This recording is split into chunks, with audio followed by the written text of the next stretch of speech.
Hello everybody, my name is Cold Warp Gates and today I'm joined by Hangs. Now I know Simon just trash talked me right before raiding, so maybe you won't take anything that I take seriously, but Hangs is at least tier 0, so at least respect that. No, I might sound like I know what I'm talking about, but that's just for the gullible people out there. Right. All we have to do is sound confident. We don't have to be correct. Yeah, it's gonna bring the hype, man. Exactly. So what we're going to bring you today is, as you can see on the screen, the tier 0 matches between GOSU and Lettuce Attack. We've got a lot of good players on this list of players, a lot of recognizable names. I think these are going to be some sick games. Hanks, are you ready to get started? Yeah, let's get into it. All right, we're going to start with advil against SOStoss here. The perfect time to have a Zerg co-caster is a PvT. Excellent. Yeah. Let's go. All right. Now, Cold Warp Gates, how much do you know about these players?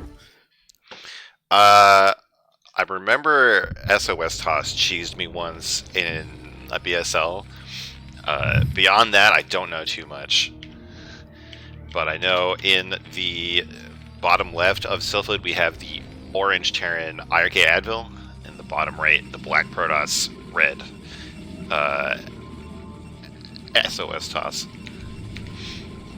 Yeah, I've played SOStoss maybe a couple times. He's a really strong PvZ player. I don't know about PvT, but I'm sure he's strong in there as well. Not too familiar with advil. Yeah, I feel like if you're on the clan red, you should be required to choose red as your color. Like, what are you doing? That's a major misplay right there. Man, I don't know, but black does look kind of cool as Protoss. Yeah, it looks cool on the units. It does not help with the mini-map, let me tell you. it's a bit rough. Oh, yeah. But I'm sure there's players that are playing on red-green. What do you think? Sorry, what? I missed it. Like oh yeah, when they're playing with the right colors on the minimap, I'm sure, but like for us casting. Yeah, I guess I never thought that as a consideration when I'm playing, because I always just pick random. I just leave it. Yeah. But you got to pick cool colors for the cast, I guess. Exactly. I try to pick like a good contrasting color to my opponents, so it'll make sense. Because I always forget to host in a top versus bottom. Ooh, we got the gas steal. A Protoss first scouted with a pylon scout and got the gas steal. That's got to be really tilting, because you don't expect that to happen if you're not playing on a 2-player map. Yeah, I mean, that was like perfect timing. So he's either practiced this or he knows what he's doing. Yeah.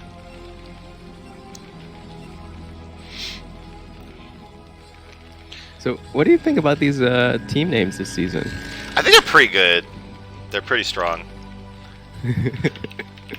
I love the Lettuce Attack team name. That's pretty good. Yeah, a picture for it is just perfect. I haven't seen that. I have to check it out. Hang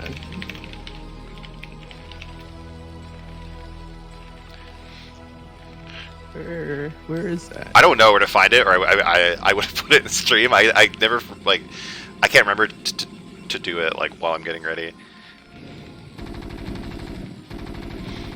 Alright, looks like that advil is just opting to do like kind of what is the normal way to deal with the gas steal right now is just kill the gas and then go back to your game plan. Meanwhile, the Protoss didn't really do anything too wild with it. We've seen a lot of like gas steal into 12 Nexus or gas steal into like proxy gateway. Seems like we're just going to see a normal game with kind of a silly opening.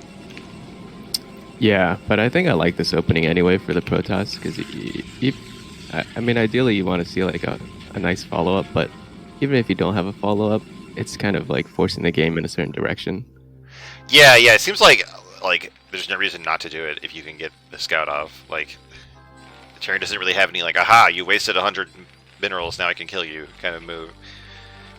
Yeah, and I'm sure this, for some people, it could be a little bit tilting and throw them off their game. Yeah.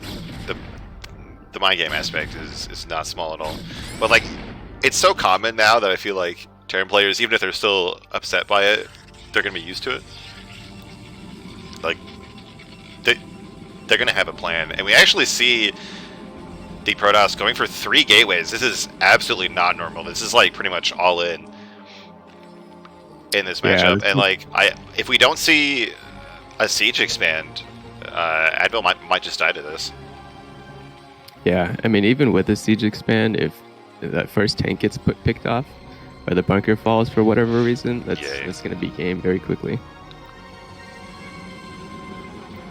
Is advil going to scout this? We don't see any like SCV on the map trying to catch the Nexus timing or anything like that. We're not gonna have like a scan for a long time, so this might be a complete shock here to the Terran player. Yeah, one thing that he's got going for him that he went to factory immediately. Now throwing down that eBay, but hopefully this is double machine shop. Yeah. Like unless you get like some sick mines, vultures are not gonna cut it. It's 3 gay goon here. Like the eBay kind of worries me. Like it means that advil just has no idea that there's anything coming, and like all these minerals on these turrets are gonna be completely wasted. Yeah, and here we go. We got 5 goons moving across the map. I kind of love this play for game 1 of best of 3 series. Yeah. Just bringing that pressure. Yeah, I did the same thing in my series, and it worked out pretty well for me. Like, the mental aspect is not to be ignored, and like I feel like if you lose game 1 by doing this, like you shouldn't feel upset. You're like, oh, okay, I went for the gamble and it didn't work. And then you just go for the solid games in a 2 and 3. All right, so we have these goons coming in here. A bit of confusion, but they are focusing down the bunker, and advil does not pull quick enough. There's only gonna be 1 tank. I don't think advil can survive here unless we see some sick blocking by the workers. Oh, the tank! Oh no, it's 1 hit away. But the goons are gonna chase it right into the main. Bam! They pop it. There were 2 machine shops, but there's no money for these tanks right now with all the workers being pulled. Try to drill. Yeah, this could be a fantastic drill, but I think it's just a little bit too late. Yeah, there's just here. too many one goons. tank just pop out. Oh yeah, we do have 1 tank in the factory, but there's like already so much damage being dealt here. Let's see here, can they keep the goons out of the choke? Oh, but they're shooting right over the wall anyway. No, the tank! I think SOStoss is about to take this right here. Yeah, this is slightly suboptimal for Anvil. This is not the kind of opening that Terran wants. And Advil taps out. That was a quick first game here. Let's get into game 2 real quick. Look at SOStoss coming in, killing the building. Yeah, I love when people don't leave the replay, they just keep going.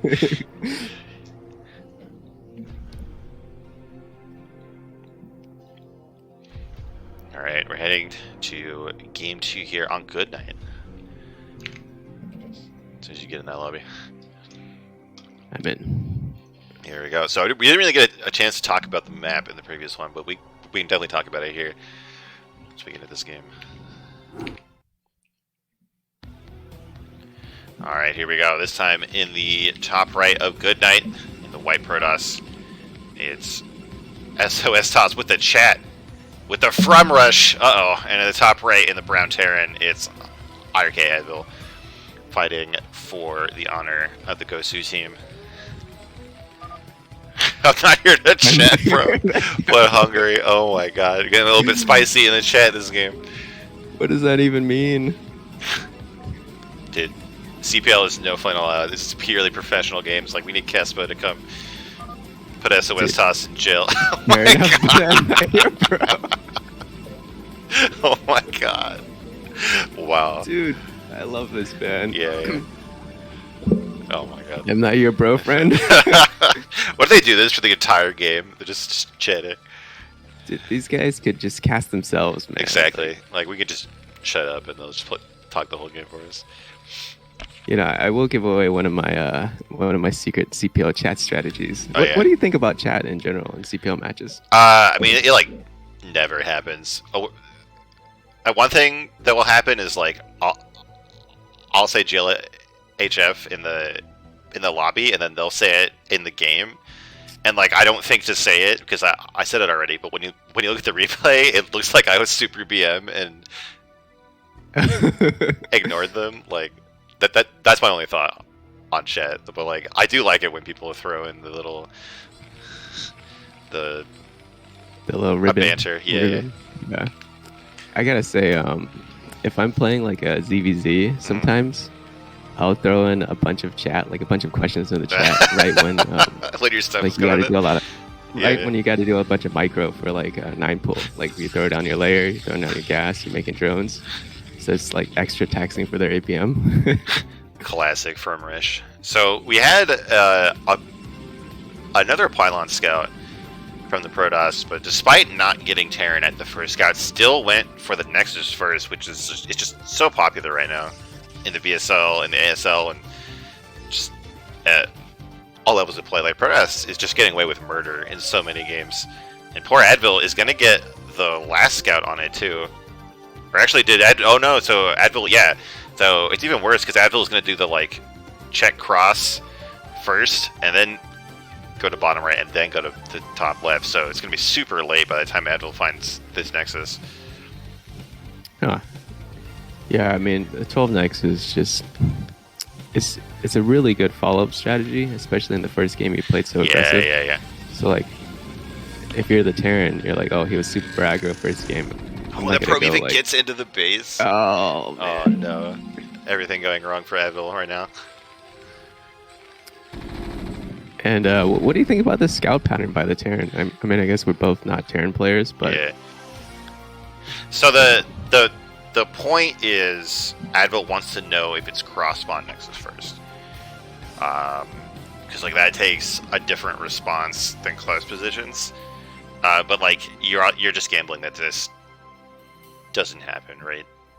You see it in a few other matchups, like if you care about being cross or close more than you care about seeing them quickly. Oh, Superman is saying that he might be worried about center gate as well. Oh yeah, that's a fair point as well. So we do have the SCV scouting.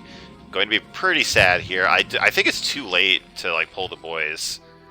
Yeah, I mean he stopped marine production at 3, so. Yeah, we do have 2 gateways here, so it was the safer variation. I mean, some Protoss just do 1 gateway and just tag as hard as they can, like skip range and like get the Reaver right away. It's super obnoxious.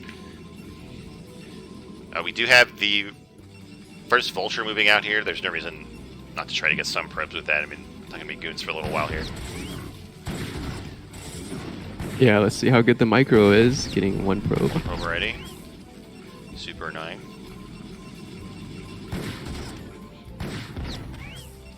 Oh man, this micro is excellent here. Oh, but he keeps changing targets. But it's still better to keep the Vulture alive. 2 probes down. Yeah, 3 probes. Nice. Oh, but the Vulture gets pinned! Yeah, I think the Goon is going to clean that up. But not before getting a 5th probe. Alright, that's definitely worth it. Meanwhile, Advil is back at home expanding. And actually, I mean, with those kills, Advil is ahead on the worker count. Their own natural is almost done, so I think it provided that both players keep slamming out the workers, like Terran is just going to be ahead for a while here. Yeah, it looks like SOS has cut probe production. Yeah. Oh. I mean, there is like some points in this kind of build where you do cut probes to get out the goons in case you are being rushed, but that's not what's happening here. There's no intel for the Protoss, and this is one of the things that happens, like because your robo is so late, even if you have a lot of stuff, you don't have observers, so you're scared about mines. And we do see mines coming out for Advil, and it's just not worth it for the Protoss to try to move out and pressure Terran, because you just lose your whole army to the mines. Oh, as you say yeah, that, speaking of which, here we go. Oh, just pick off those, but that one gets a big hit. That's really scary, because like that's like 1 tank hit gone. So in a later fight, those goons are going to be way more fragile. Alright, so we do finally have that robo just now started at 6 minutes. it's gonna be a long time. Like Advil's gonna have a long time to do whatever they want. I'm trying to figure out what that's gonna be. I think if there was like a strong 2-base timing push, it would win this game, but hard to see that if you don't have the caster vision right now. Yeah, I mean, looks like Advil is just macroing up. He's playing for the mid game. At least he's confident. He killed a bunch of probes, and his SCV micro has been on point. I think this is definitely the kind of thing you would hope for against a Nexus first. Like, only lost one Vulture to set the Protoss, back so far. Do see an armory. Seeing some tanks come out and those Vulture upgrades, but I think with the Academy, it's not going to be like a... Well, you know what? I'm really bad at reading Terran build orders. This is like why I'm bad at this matchup. Like, even if I have an observer in the Terran base, I don't know what they're doing. But I do think if it was like a 4-fag, they would be on the map already. Yeah, the factories would have gone down. Alright, so Protoss trying to face take some more mines with mixed results here. Man, this late robo is just brutal, man. Just getting locked in your base like that.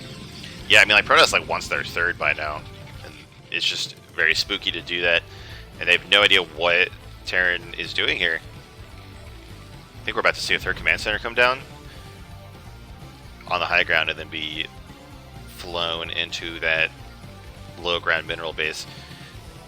They were talking about it, Scimo and character, about how these bases are like the exact opposite of Polypoid, where they're mineral only and low ground. It feels so terrible to take them. Like, I think Terran has to, because Terran can't really take like a far third, but like it just feels so gross when you're forced into taking those bases. I actually, I don't know. As a Zerg, I don't feel like it's that bad. Really? There's like a tiny choke there, and then you have the high ground at your natural and the high ground at the other side of the third. But look at this. Yeah, look, SOS looks like he's just moving to take his third. I'm confused. Like, I know it's okay to kill mines, but like the Vultures just slayed these mines and the tanks are clearing them out. A little bit of confusion on the Terran side there. Let's see, but like, yeah, in the base of the Protoss, there's still only 2 gateways. Looks like we're working up to Arbiter Tech or possibly just Templar Tech. No, Arbiter Tech, there we go. There's Stargate, but there's not that much on the ground for the Protoss. Definitely not going to be able to take this base. Yeah, look at this position. This is... yeah.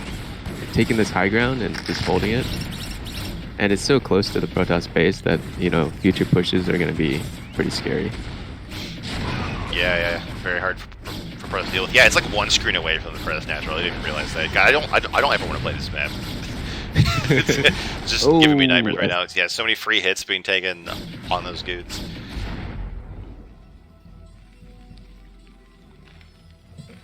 The third command center is being flown out here. So definitely looking really good for Advil, even up on supply right now. Like, this is looking so good. Yeah, it looks like SOS is not trying to macro up and get back in this game, but instead choosing to go for the fast Arbiter. Yeah. Like, the problem is, like, it's not even that fast, like, compared to where you would be normally. Like, there's no reason you couldn't have a third base already. And here we go. We are going to take it soon. There's a probe in position at that mineral third. Yeah, it gets scouted immediately, so... The star sense is strong with Terran. Map hacks. Exactly. Too good. I like how we have these depots blocking the little, like, secret door. Oh, wow. Yeah. You think that one depot is, like, super tight? I don't know if... I don't know, dude. But, like, if it's, like, one zealot at a time can get in, that's basically blocked anyway, because they'll just get destroyed by tanks. Dude, that's amazing. I wonder if that's link tight. Dude. Terran players. There's just no way to know until you play the game. Like, it's so ridiculous. Yeah. So, we're going for recall first with the Arbiters. Definitely spicy. Like, it's still going to be a long time until we have the mana to do that, but there's no recall defense at all for advil. Yeah. And it looks like SOStoss is going shuttle as well for some telebombs. Yeah, could be the bombs or even a storm drop. We do have storm in production. It's become like way more popular lately to get High Templar. Oh, here's a Vulture run Oh by. god, Vulture run by in the main. Gonna see everything. Gonna lay mines on top of the ramp. The Sim City is pretty good against Vultures right now. Yeah, that probe is trying to block off the entrances, but there's a huge gap behind the minerals anyway. Yeah, and when you're down this many probes already, just any further losses, it's brutal. Exactly. So the Vultures are cleaned up, but they get a few kills, and they deny a lot of mining, and they bring the entire Protoss army back into their own main. So definitely not where they want to be right now. And advil is continuing to like scoot around the map, scout for bases, put out mines, be really annoying. Staying on top of this game and like 3 base for both players is so good for Terran. All these mines can be huge in the 3rd base. My. Yeah, and more probes going down. Really nice play here from advil. Yeah, this is brutal. Down to 38 probes at 12 minutes. Not where you want to be. Meanwhile, we have the a +1 attack done for Terran, and 2-1 is on the way. Protoss, I know we saw a quick forward. It looks like it's going to be +1/+1. But those Terran upgrades scale so much better. We do have the first Arbiter. Stasis is coming too, so I guess both spells will be done. We have a drop, 2 Zealots and 2 High Templar headed towards Terran main, but that turret ring is just now going up. Very well timed here for advil. Man, that's a beautiful turret ring. Look at that. Those looks like fastest. Immaculate right there. Oh, and the SCV even scouts the shuttle. Here we go. Oh, heading down to Oh the no, third. finding Oh, into a exactly the trap. point of Densu's turrets right there. Unfortunate. That was a expensive shuttle to lose there. Yeah, everything going wrong here for SOStoss.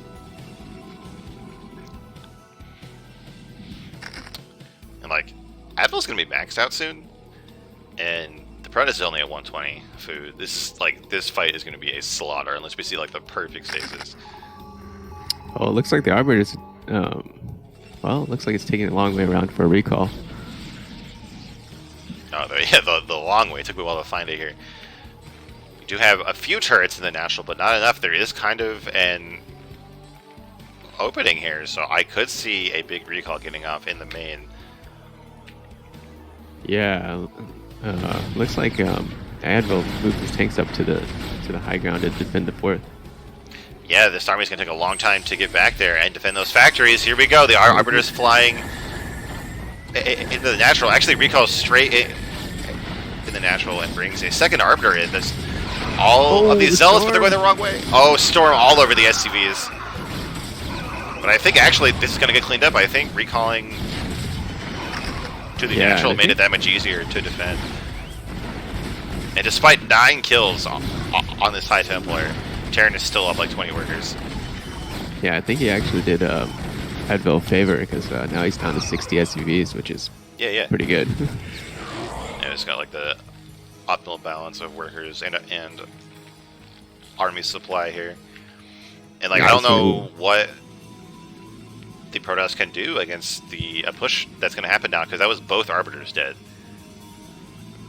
Well, the only chance is some immaculate storms here. He's got 5 High Templar. Always deadly. I don't think we have any vessels for the Terran. Oh, we got one coming. I don't know if we have EMP just yet. So we do have the Protoss finally taking the 4th and 5th base here and making a switch to the carrier tech, but I don't think carriers are going to come online in time. We only have 1 Stargate still. There's just not going to be any significant amount of forces out for Protoss when Terran makes this push. Yeah, let's see. I mean, the danger here is if Advil just sits for too long, but Yeah, at but this point, I would think hopefully like in this game you just push when you're max, which is like one more rally of vultures. yeah, I mean, I think he could probably go now, but he's doing some ultra harass. Yeah, oh, this is something that we see a lot in the CPL. Like Terran like throws away way too many vultures. Oh, this vessel, that could be big. That could have EMP'd those Templar there. oh, catching a bunch of probes here at the Transfer. Oh, trying to storm the vultures, but they get past. Problem is, like, there's still not that many probes, just because there's not that many probes in the game. But when the Protoss is this slow, it all counts. Right, but advil does have to move out soon. I mean, don't want to give Protoss too much breathing room here. Yeah, look at this tank count at the between the 4th and the 3rd. Yeah, that is scary. That's disgusting. That's so much.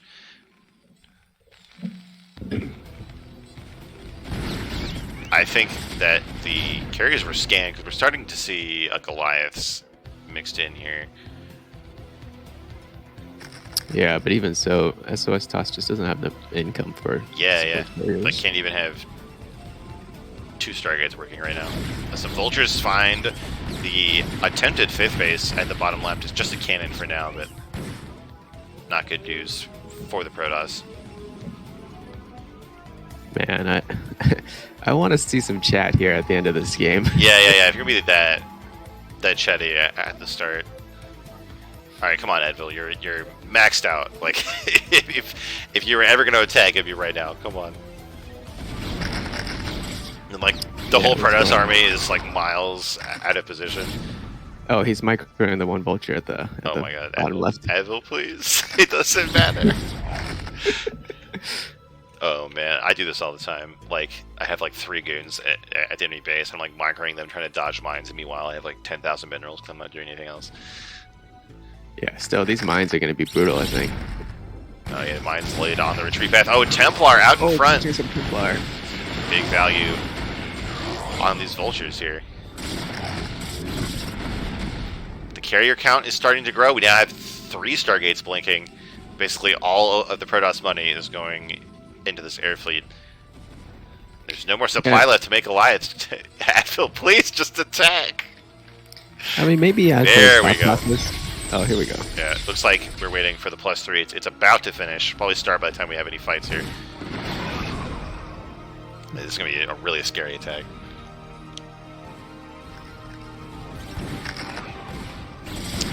Trying to move out here unsieged. Honestly, like, I don't think you even have to siege to fight what the Protoss has on the ground, but there's nothing to block for these tanks. They're going to do a lot of friendly fire damage from these zealots. Yeah, there's a lot of tanks. Yeah, but Protoss just has to run away. There's nothing they can do about this. Double the supply for Terran. If Protoss wins this game, then we'll just have to admit that Arctos is right. No, if Protoss wins, it's a savior situation, man. Yeah, throwing your matches in the CPL for like $1. Look at this. This position is so good for Terran. Like, you can blow up 2 bases at once and cut the Protoss in half. So we do have these carriers. They only have a few of their fighters. There's only 1 Goliath, but it doesn't matter. Like, these tanks can kill all these buildings before the carriers kill them. Yeah, this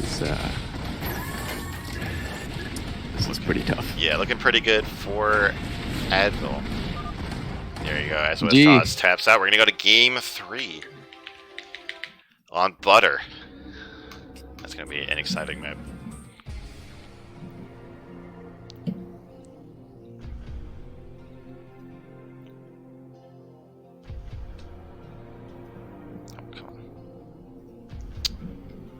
The lobby is bugged. There we go. Alright, we're in.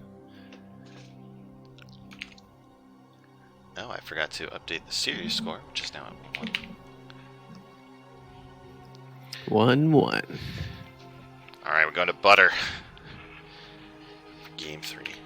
The one of the newest maps in the map pool. Alright, here in the top right of Butter, in the Gray Protoss, it's SOStoss. In the bottom right in the white Terran, it's Advil. What are your thoughts on this map? So it doesn't feel like too extreme, like too broken or anything. The thing that happens a lot is like there's like 4 paths through the center, and like they don't really cross. So it's really easy for both players to take like different routes and just end up with their armies at the other base, right? Like they just run past each other and don't even know it. So that can lead to a lot of awkward scenarios. So it's definitely really important to like stay on top of that. But it is a 2-player map, and we have SOStoss taking advantage of that. This is not going to be just a gas steal. This is going to be proxy at least 1 gateway here. Yeah, I don't know. Is the middle of the map buildable here, or does he have to build at the I know or third? You can build like at the third. I don't know what's buildable and what's not. There's a lot of places.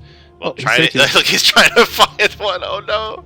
So wait, you have to practice this stuff on these maps. I know there's buildable area near here, but what I don't know is like what's the best place to build without getting scouted. Oh, are we just gonna build this in the Terran base? Oh no! What is going on? He doesn't know where to build. Oh tragic. No! I think you probably could have like tried to hide that in the Terran main. There we go. We're going to this third base, but this is already like 20 seconds later than you would want. Yeah, this is what happens when you don't practice your cheese, fellas. Exactly. Yeah. Like I cheese, but I practiced it. I got like 20 games just doing 9-9 gates just to like learn where to build the gateways and like keeping up on my macro and stuff. So yeah, it definitely really helps you. It's gonna be 2 gate here. Yeah, I mean, like it just has to be just so much money right now, but I don't know. I feel like Advil is going to be completely fine, especially when this scout gets in there and sees nothing in the Protoss main, and like you can even wall off tightly here at the choke, so we can see like some more buildings go down and just completely lock the Protoss out of this base. We do have a bunker. Looks like Advil is instantly. Yeah, Advil's just gonna let the Zealots gonna take a Nexus. Oh my god, that's what it does. Peak Protoss right here. Oh, you cheesed and it didn't quite work out? That's fine, just make a Nexus. So it is 1 gateway now. Wow. This is some pretty high level mind games here. Yeah. I mean, like, they started to get into the territory where Advil could defend too much, but the follow-up scout does see the Nexus, so we're not going to see like 2 bunkers or anything ridiculous, just going into that factory. So I wonder if we're going to see Advil pull the boys this game, or do what we did in game 2 and just expand ourselves and try to get some probe kills. Yeah, if there's anything I know about Advil, he likes to sit there. Yeah, we did learn that. Now this Zealot is getting on these Marines. Oh my god, kills one of them. You can't let that happen. There's only 1 Marine left right now in the game.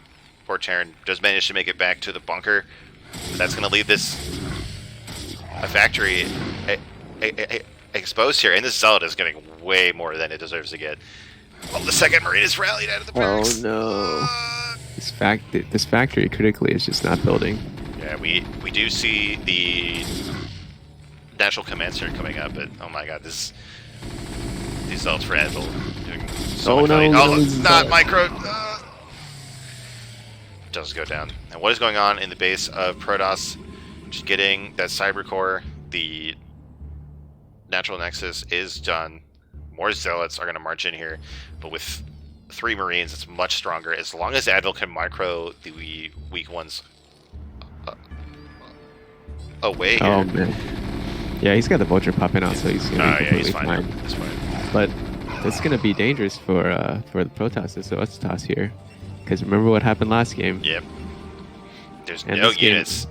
He has no gateways in his base. Yeah, he's trying to get a forge, but there's not enough time to build those cannons before this vulture gets here, and this vulture could literally kill every single probe. If Advil I think he needs a full wall here. Can micro HUD enough. There's no time. Oh. Cannon gets started, but literally, like, all these probes will die before the cannon's even halfway done. Oh, trying to get the surround on the vulture. But it's just too good. And I don't know what The other thing I know Protoss about can do. SOS, the other thing I know about Advil is his Vulture Micro is on point. Yeah. There's, the Terran is 7 workers up. There's a cannon coming up in the main, but it's too late. Vulture is here, just managed to avoid getting surrounded. Takes a few tickles from the probes, but Oh no, is he gonna get surrounded? Oh my god, what a god SOStoss. The Warcraft 3 surround on the Vulture right there. Super strong. But oh my god, there's a 10 worker lead. Second for Vulture Terran. coming up. Yeah, there's a tank coming. I like how there's missile turrets, just because, you know, you expect the Protoss to still get DTs somehow. Oh, but first gateway in the main is mined up, so the first goon is gonna go down here. And these cannons can't cover all the angles. Another probe goes down. There's a goon from the proxy gateway here to defend.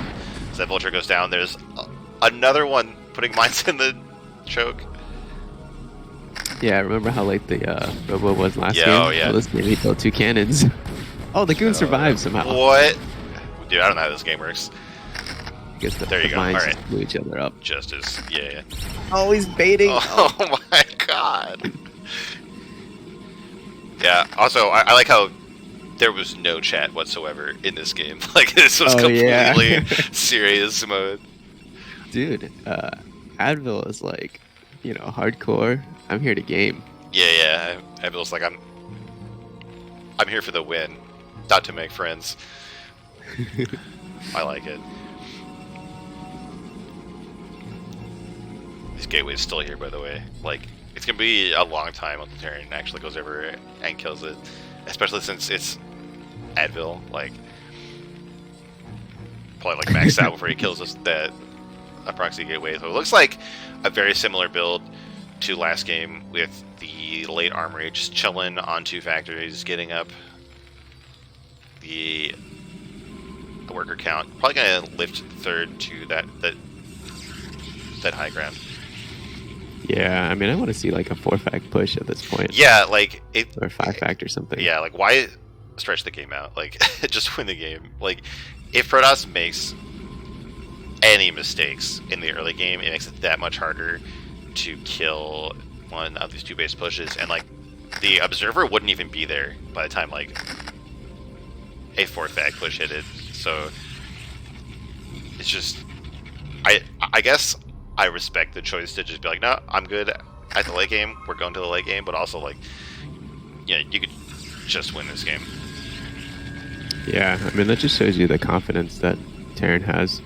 Yeah. You know, there's mines all over the place, blocking all of the bases, making sure that there's no hidden shenanigans going on. And we're seeing, again, like a very similar build from the Protoss, going for that Arbiter Tech and getting a shuttle for a storm drop. Last game, it got shut down by the perfect turret ring. I can't imagine that Advil's going to forget that. Yeah, I mean, if you're in the Protoss position, it looks like he's going Templar. Yeah, I think like I don't even know what I would do here. Like, I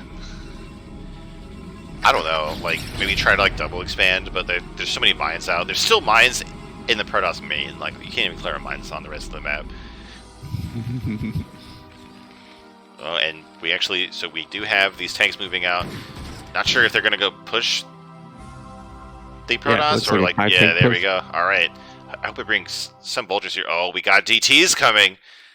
But we have 2 scanners. If they're saved, should be able to kill these 2 DTs. But like if we scan ahead to like see what the defense is, they might get wasted. These DTs might actually clutch out the hold here. Yeah, it looks like the goon's coming up. Only sieging 1 tank. Oh, a huge mine hit there. Oh my god. Pylon wall and cannons are not going to help against siege tanks. Yeah, and Advil's even bringing SCV to build a turret. He knows what he's doing. There you go. That turret is going to deny that the DTs from doing anything. We have 3 more DTs coming. There was a DT started at the proxy gateway, but it's unpowered. But the DTs are in the shuttle. They get out, but Oh, the turret finishes just right gets away. up in time. Wow. I think this is going to That's be the win for anti-arthrosis Advil. turret. Yeah. GG, well played. The first series is going to go to Advil of Team GOSU. Nice play right there. Update my score here. And we're going to get into Series 2, ash.Baal against Rev.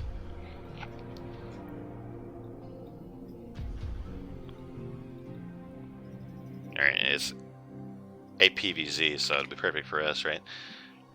Excellent.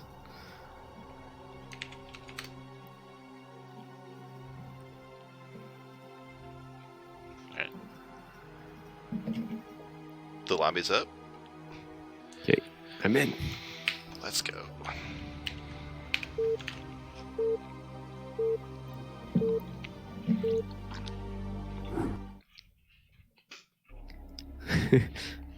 Alright, in the top middle of Neosylphid, it's the red Protoss Baal. In the bottom right, in the magenta Zerg, it's Rev. Or Veer. I always forget which one's clan, which one's the player. So what do you feel about PvZ on this map? I feel like it's a little bit hard to hold the fake high ground third as Zerg. Yeah. But then again, it's a 3-player map, so if you can split the map and just defend, you just win. Yeah, like I feel like the biggest feature of this map is there's like 3 different third bases that you can take, and like I feel like if Zerg can get the high ground third, it's like unkillable. But the mineral only and the fake high ground are not that good for Zerg. So it depends on like who gets map control and like how ambitious Zerg is about getting a third. Right. Yeah, you mean the little island third with the single ramp? Right. Like Yeah. that's just unkillable for Protoss. Like if you had like 2 lurkers and a spine up there, it's just, you can't take that. Yeah, the problem with that base though is, I mean, it's a little bit far away. It's not too far, but it also makes it a little bit harder to take a fourth. Sure. So it looks like we're gonna see a gateway first from Baal here, and then Overpool from Zerg. What do you feel about like the Zerg overs nowadays? It feels like everyone is going for a hatch first. On 11. Yeah. Like I like almost never see Overpool anymore. It's like hatch first or 9 pull. I mean, this is a forge first. Oh, never mind. It's I don't know if you made a gateway and canceled it. Or... No, I just assume because like when you pull back the probe to mine again, it's like almost always gateway. But whenever I say that, it's wrong. Yeah, let's see. Oh, he's hiding the drone, but he gets scouted. Oh no! Gets seen. This is brutal. Oh, but he it, throws down the but hatch. it's not blocked anyway. Oh no! What a tragedy. So, oh yeah, sorry. You said, what do you think about gate expand or hatch first? Yeah. Yeah, I mean, I think in response to gate expand, Zergs have been going some form of hatch first, whether it's like 10 hatch, 11 hatch, or 12 hatch. And then they can, if the Protoss doesn't have great Zealot micro, or if he skimps on Zealots and tries to get a Nexus and core and everything, then he can just die to Massling. Yeah. But here we go. Looks like it is going to be a far third. Ooh, nice. It's actually going to be at the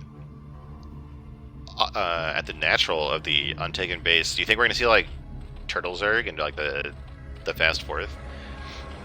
Yeah, I mean, that's definitely kind of the idea of the far third, is that you kind of defend with Sunkens and Spores. Yeah. Lurkers, and you get a free base. And on 4 base, you can just send out tons of hive units. But that being said, I've also seen far third players to go Muta and even Hydra too. Yeah, but you're not like locked into the turtle like fast fourth. But it's so good. I'm so glad that like we don't do that anymore, because I hate playing that kind of game. Yeah, I mean, against gate expand, far third's kind of hard to play. You have to play a little bit defensive. This scouting probe is still alive, by the way. It's like so bruised, but it is getting all of the information here. The lair is actually coming down in the natural, trying to avoid being caught by the Protoss. I think this probe might head out here and see it. Oh, the yeah, drone it just micro. barely sees it.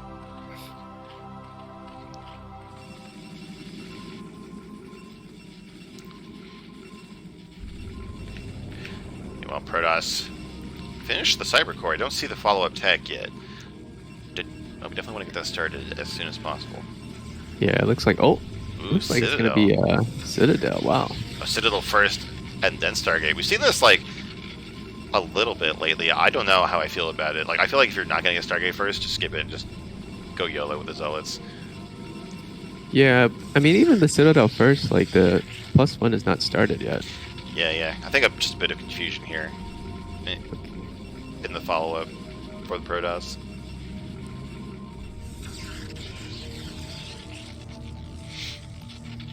So we do have the Spire coming up. Looks like it'll be like a normal 3-hatch Spire in 5-hatch Hydra.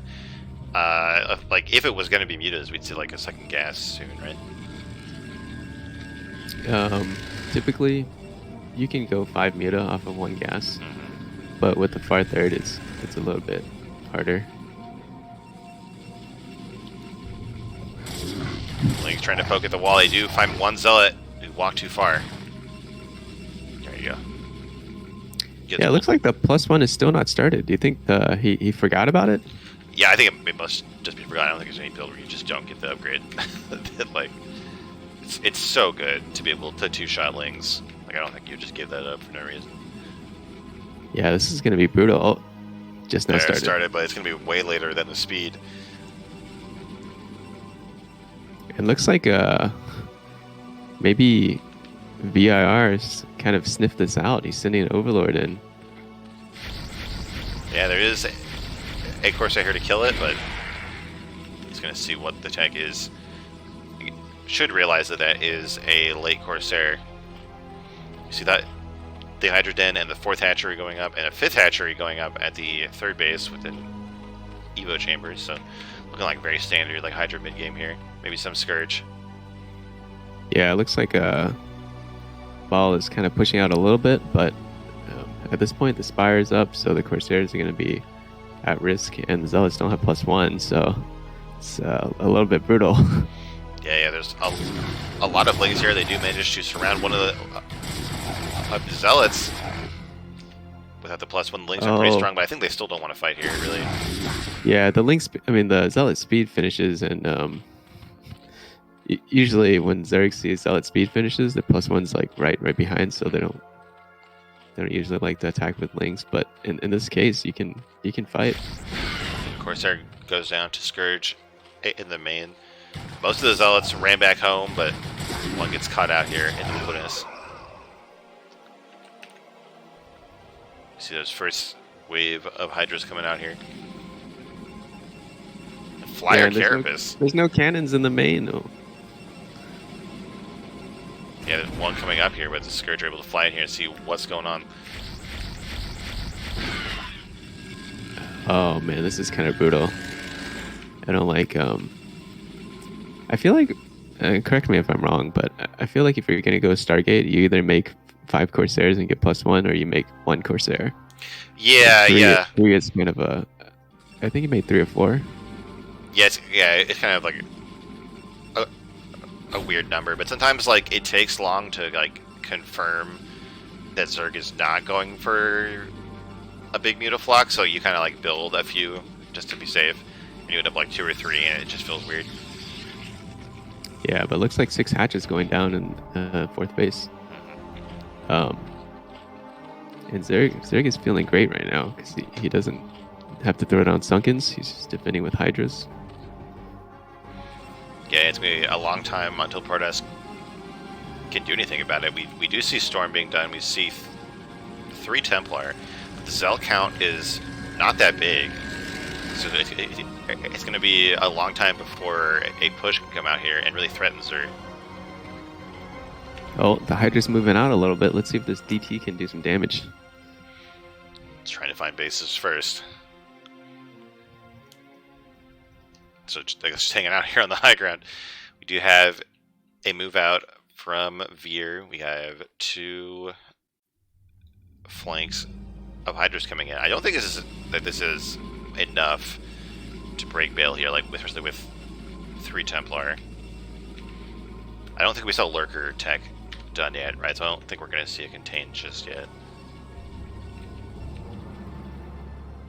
Oh, Ezra moves back.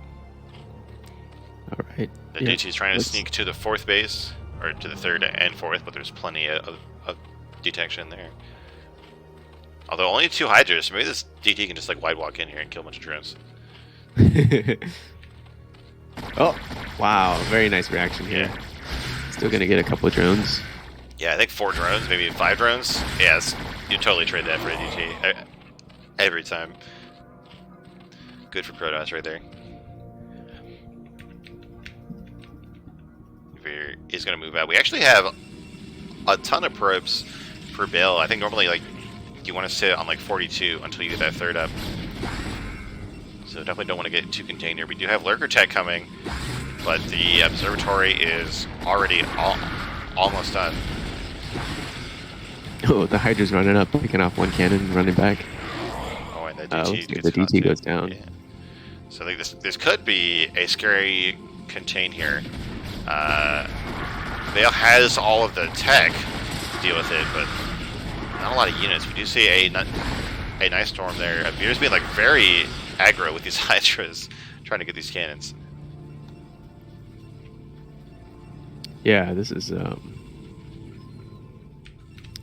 little bit scary because if he commits too hard with these Hydras, he could be open for a counterattack. Right, we're trying to get the Forge with +2. Not gonna finish all this storm. Gets 3 Hydras. Oh, comes back into that one. Trying to send the Templar, but there's way too much. So loses a good number of the Hydras here, and the contain, if there is one, is going to be much weaker. But it looks like the Lurkers are being morphed at home, so Rev might not be really a lot of Lurkers. Yeah, I don't know if Veer is going to commit to a contain or just chill on the 4 bases. Yeah, I think this is not the time to try to commit to a contain. Yeah. But looks like he's just applying a little bit of pressure with this forward force. We saw like 7 drones. Yeah, there's 56 drones right now. That's nuts.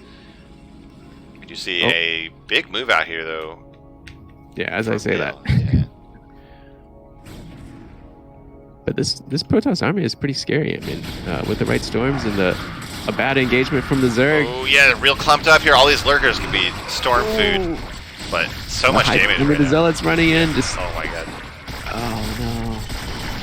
Oh my god, the storm though on all these Lurkers could be juicy, but Veer manages to see that coming and spread out here. Well, these 2 Lurkers, I don't know what they're doing. Oh no, way too far forward. Looks like the unit control is slipping a little bit for both players. But look at these 3 Lurkers. They're just gonna. Yeah, kind of not even on the right path right now. And then this could mean that Baal is gonna run this over. Like the Zerg defense is so scattered that I think just enough GOSU. Yeah, I mean, I think with those Lurkers, you just kind of defend your 4 bases because it's 4 bases to 2. Yeah, but these Lurkers at the front are super annoying. Yeah, they are gonna cut down on some of those reinforcements, but I think the real story is this Zerg natural. Like you're saying, when you go for these fast 4 bases, you just want to turtle.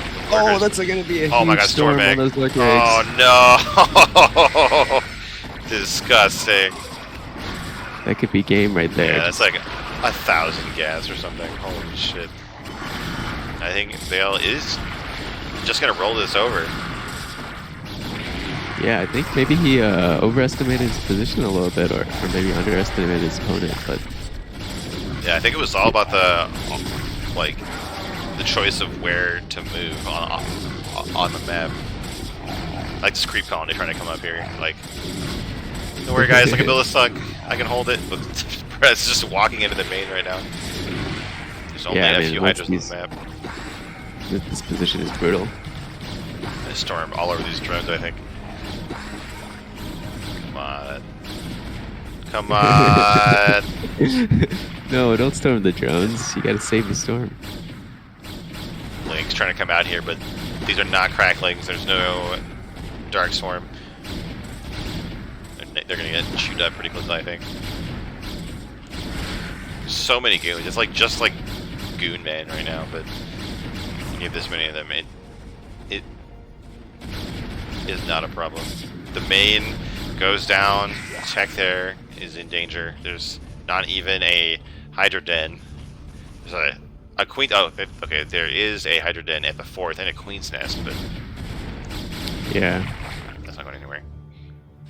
And double expand from the Protoss. Yeah, I think that makes sense. Like, you've killed all of the Zerg army at this point. There's a group of links on the map, but man, I thought after the first lurker spines, it was looking a little dicey for the Protoss, but actually fine.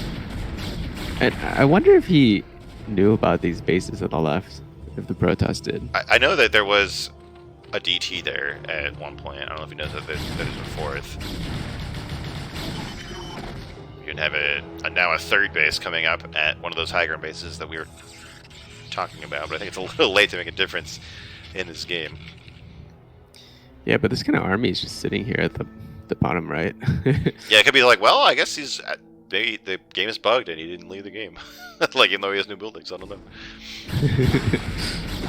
Ooh, trying to kill this 4th base of the Protoss. There's only 3 goons and a bunch of cannons here. I think it's probably going to be enough. There we go, especially with these reinforcements to weather this. Oh my god, and there's even a 5th base coming up for Protoss. Does that Nexus look like it's off position? Or am I just crazy? Kind of. It looks like it could be like 1 hex higher or something. The army of the Protoss is Congo lining over to the remaining stronghold of Zerg, and there's not that much here. We see a bunch of lurkers, but this army could chew through that, I think. The 5th base for Protoss gets shut down, but I think you're happy with 4-2.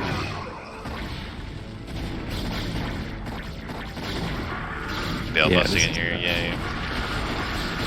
The end is nigh, I think. Oh, Goon's on hold position. Pretty strong. Templar have a bunch of men. I'd like to see some storms here.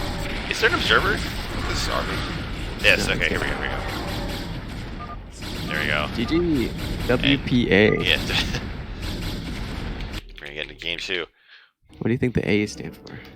I don't know. It even had the little circle above it, so it could be anything. I think Fierce is like Swedish, so who knows? Well played. Right, we're going to head to Goodnight for game 2 here. That's an O? Oh, is it? Oh, I don't know what's going on.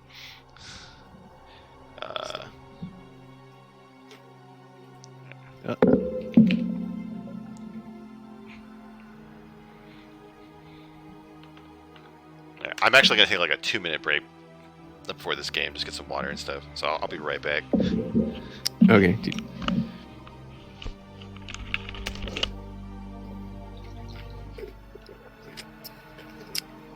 Well, what's up, guys in the chat?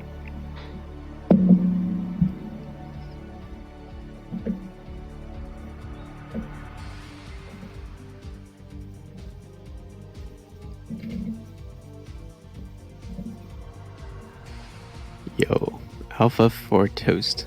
Aren't you glad you're what's up?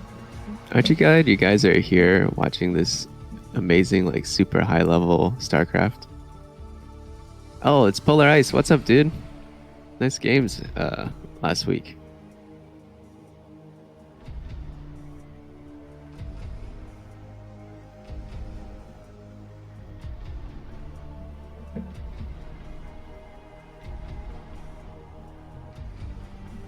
Yeah, like you could be watching like let's see.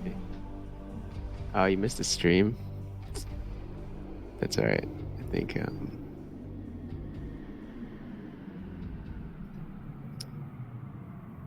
yeah, Chill Saturdays is the best Saturdays. You could be watching like Boneth.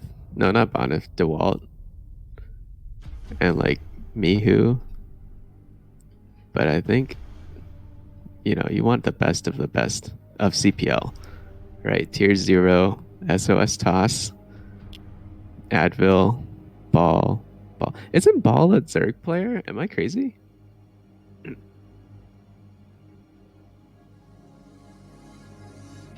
You are casting.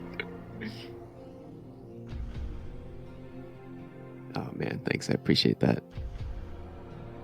JoJo Kik0. nxsf. Did also maybe I'll talk to co-workers about this. But do you guys feel like that this season's tier 0 is like there's a huge skill gap? I off raced for the last 4 seasons, but I'm actually P. So you did play Zerg.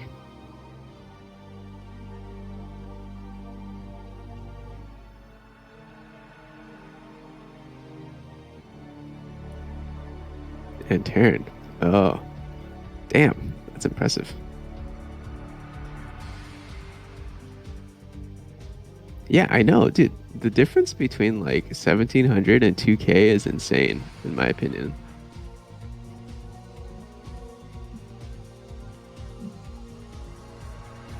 Tier 0 inflation. That's why I'm not playing any games this week. No, I mean this season. No, I'm kidding. I'm back.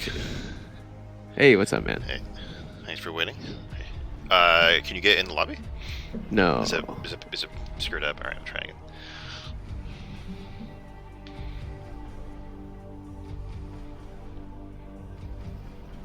I gotta try again.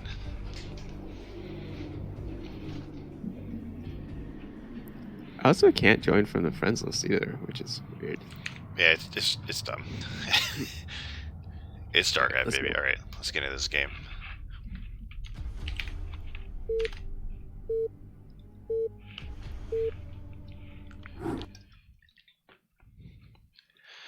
All right, in the top right of Goodnight, it's the red Protoss ash.Baal, and the bottom left, the once again magenta Zerg Veer Rev.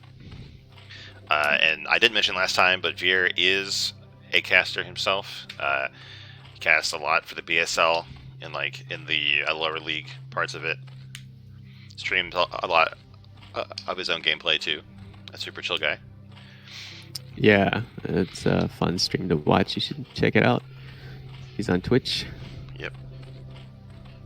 We were talking about during the break how like the tier 0 this season has a huge variance in skill. Yeah, I've seen a lot of discussion about that. We have a few like very good players. I mean, like yeah, there's like 1700, which is like me, and then there's like 1900 or 2000 players, and the skill gap between like 1700 and 2K is like insane. Yeah, it's pretty big. It's like the same as like tier 1 to tier 3. Like, it's pretty nuts. I don't know what to do about it because like I don't want to be like, no, you can't play in this for fun tournament, right? And like, it's like, are we really hurt by that? Like, we get them to like help people. Like, I know like on my team, like the coaches and like high tier 0 players, they've been super helpful. So like, I feel like it's overall good to have them here, but it definitely sucks if you're like, well, I matched against someone who's 400 points higher than me. Good luck.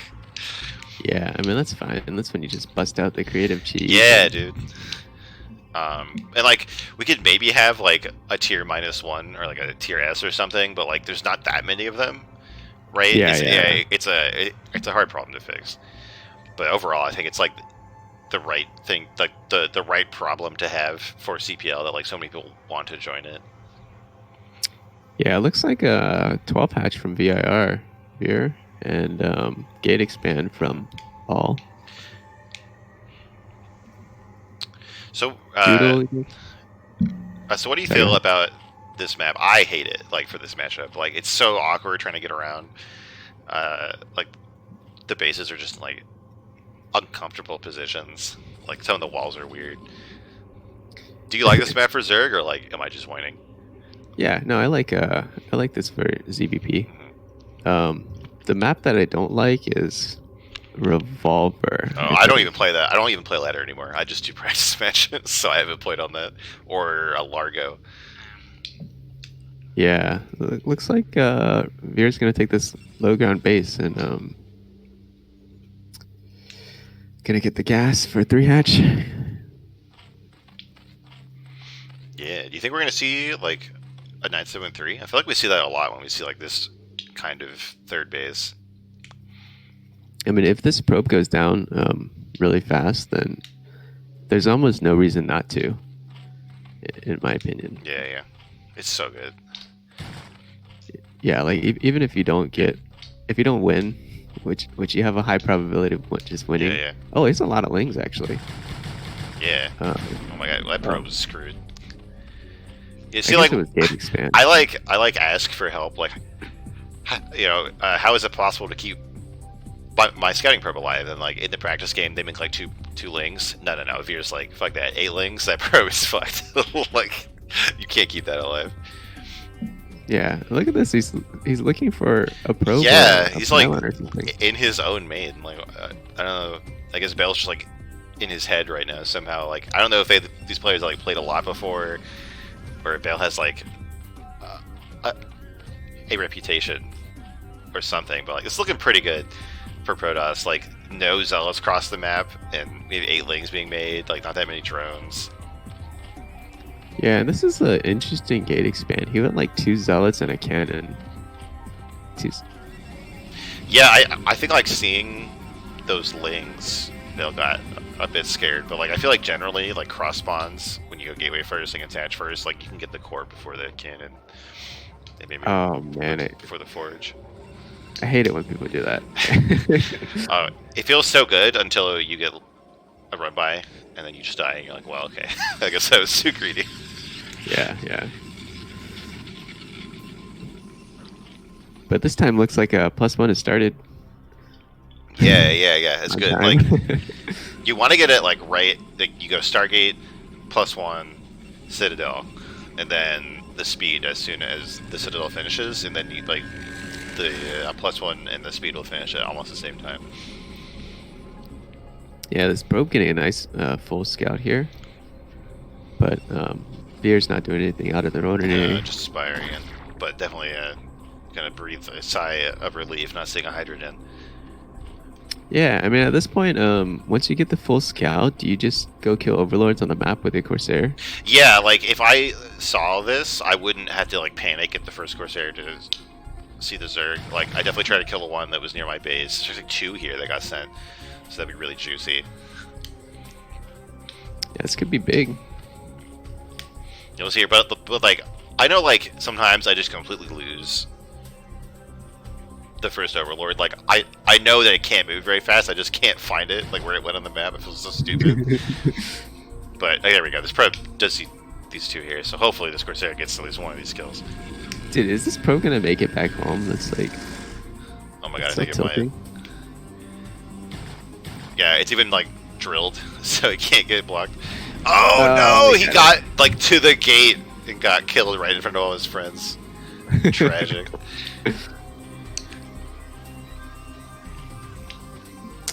Looks like just standard 5-hatch Hydra. Oh, wait a minute. It's 2 Stargates. I didn't even realize. So we're going to see a lot of Corsairs. And actually, Bale is like banking them up here, trying not to give it away. Yeah, that's a bit odd. And I think it's a bit odd he didn't send out the first Corsair to try to kill those Overlords. Yeah. I feel like you'd want to at least try. We do have Scourge here. Now, sometimes when you go double Stargate, like, you can like hide it in the corner and try to dissuade the Scourge from seeing it with your cannon placement. But these 2 Stargates are right in the front, so these Corsairs are going to see it right away. Yeah, what do you think about this build? I think it looks really sick, but I always die when I go double Stargate. Like, yeah, I don't know if like my like multitask just isn't there. Like, but like if they have enough Hydras, you just die. Like, you have to be like a real god with the Corsairs to do it. And he's like sitting back here trying to bank up like 7, I think, which is like it'll murder overlords, but there's no ground unit. There's 5 zealots. Like I don't even think speed was made. I'm not sure. There's Templar tech, but no storm. Like I do like we have a probe trap behind the mineral line, so we can stack these Corsairs, but they're just now moving out at like 8 minutes, and they're just like scanning around. All of the overlords are back at home. They're gonna be covered by hydras. Like I don't know. I can't see this doing the damage that you need to justify this. Yeah, I feel like whenever the GOSU players play this build, it looks so sick, you know, like Sarah DT or Sarah Reaver or whatever. Oh, here we go, though. A lot of damage going down. Just ignoring the hydras, kind of. No. The splash damage is real. But I feel like... sorry, go ahead. You gotta get damage here, right? Yeah. I feel like you should go like DT drop or something, trying to just take advantage of the fact that you have air superiority here. But Crusader's like so fast, the Hydra's like I don't know, like how many do you have to kill to make it worth losing a Sayer, right? I don't know. Like each one of them is 100 gas. I don't know, but this DT's racking up a bunch of DT's all these links. Very nice. Dude, imagine being like invisible and you can just like one shot a little like dog thing. Yeah. And they just like, even though like they know where you are, they just can't like swing at the air. They just have to see you. So the CT going to look for damage here, not find a 4th base. Actually, Baal is going to get a very fast 3rd. This could be one way for this to pay off, right? Like if you use DTs and Series to bully the Zerg staying at home, you could get away with a very quick 3rd here. But we're seeing more Hydras coming out. We're seeing Lurker Tech coming. We have the speed upgrade on the Overlords. Yeah, I think Veer is just going to try to kill Baal here. Yeah, this is a massive push. Yeah, and there's only 2 High Templar. We're maybe gonna have like 4 storms, maybe, when this push gets here. Like, it's gonna be pretty gross. Yeah, he is leaving a few overlords at home, and these Corsairs could do a lot of damage here. Let's see here, yeah, one, yeah, okay. This one's gonna be deleted. No, what? No, it was like one more volley of attacks to kill it. Looks like he's got 2 Templars here, though. Oh, that's a juicy storm. But only one storm remaining. Oh, he's got a Templar in this main. Oh, gets his own DT. That's it. That's all the storms here right now. You can't really see the enemy energy, but it's the third High Templar is coming down.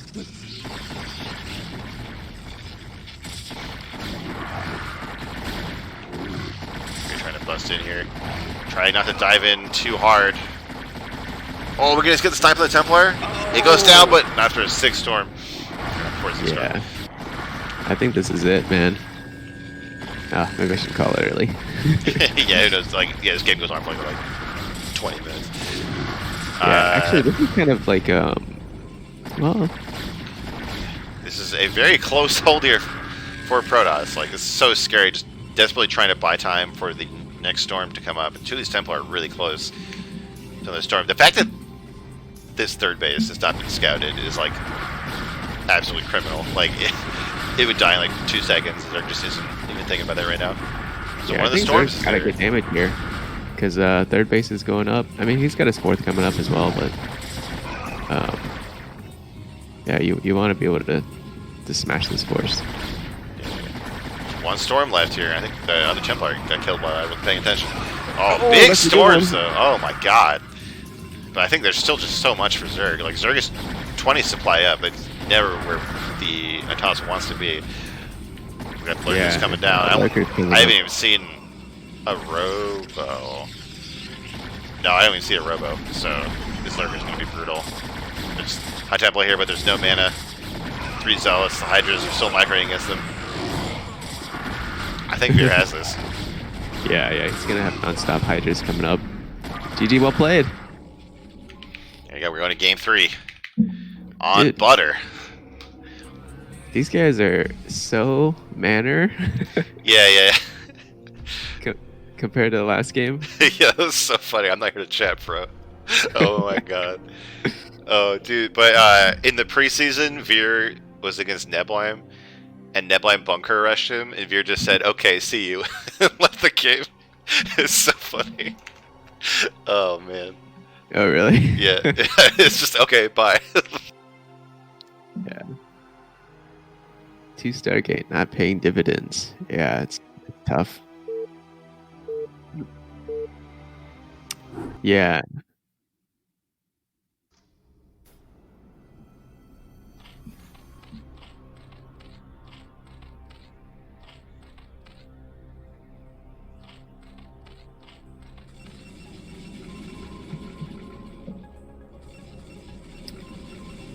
Yeah, I mean, when I play PvZ, I like it just reminds me of how much multitasking is involved in like Protoss vs Zerg. Muted my microphone? Okay. Anyway. Yeah, I guess I hit the wrong button on my keyboard, but I'm back now. I didn't really say anything important, so we're all good. So what we're going to see here again, are we going to see a Forge or a Gateway? We've seen Baal do both, and like most of the time, a Protoss is like they pick one, really, like, and you just practice that. I know like all my coaches yell at me to do Gateway first, so I've been doing that. Yeah, I'm gonna guess that he's gonna do Forge first here. Just a wild guess. Yeah, do you feel like it's like good on this map, or like? No, I just feel like you know, last game he did the gate expand, but he didn't really push out, and he built a Forge anyway. Yeah. So I feel like he's more comfortable with Forge. Oh, as I say that. Well, oh, the Gateway. Oh, but it's on the wrong side of the choke. Like I think a Gateway on the left does not block lings, so this could be a disaster in the making. Oh man, looks like Baal is going for the 11 hatch. Yeah, sorry, I don't think you can cannon rush on this map. Like I think like there's too much space by the minerals. Like it's too easy to get back there. I'm not sure. I don't even know if we're gonna see that from Baal. Oh, this probe is very suspiciously placed. No, just go ahead into the main. All right. How do you feel about cannon rush? I feel like it's so bad. Really? Like, I feel like if the Zerg knows how to like get drenched by the minerals, like it's like game over. No, you just you build a pylon there if they try to glitch back. I get wrecked, man. Oh, okay, maybe I'm just bad. Dude, I used to think that way too. Like certain maps you like can't cannon rush or whatever. Mm-hmm. I mean, and there are certain maps, but then I was like, oh, this one game, I was like, oh, you can't cannon rush it. This map's pretty hard, right? But then I got cannon rushed. Oh no. And he built like 2 pylons, and I glitched my Jones back there, and he built another pylon and then canceled it. Oh no. Built the cannon. And I was like, well. Well, it looks like this time, again, Baal is being very conservative with these zealots, which I think is fine. Like, you maybe want to send them across the map and then pull them back just after Zerg makes the 6 lings, but Veer is already making lings, so it's completely fine. I don't know, man. I don't play Protoss, but from a Zerg perspective, I don't like this. Because, like, doesn't Gate Expand slow down your build by making that Zealot or 2 Zealots?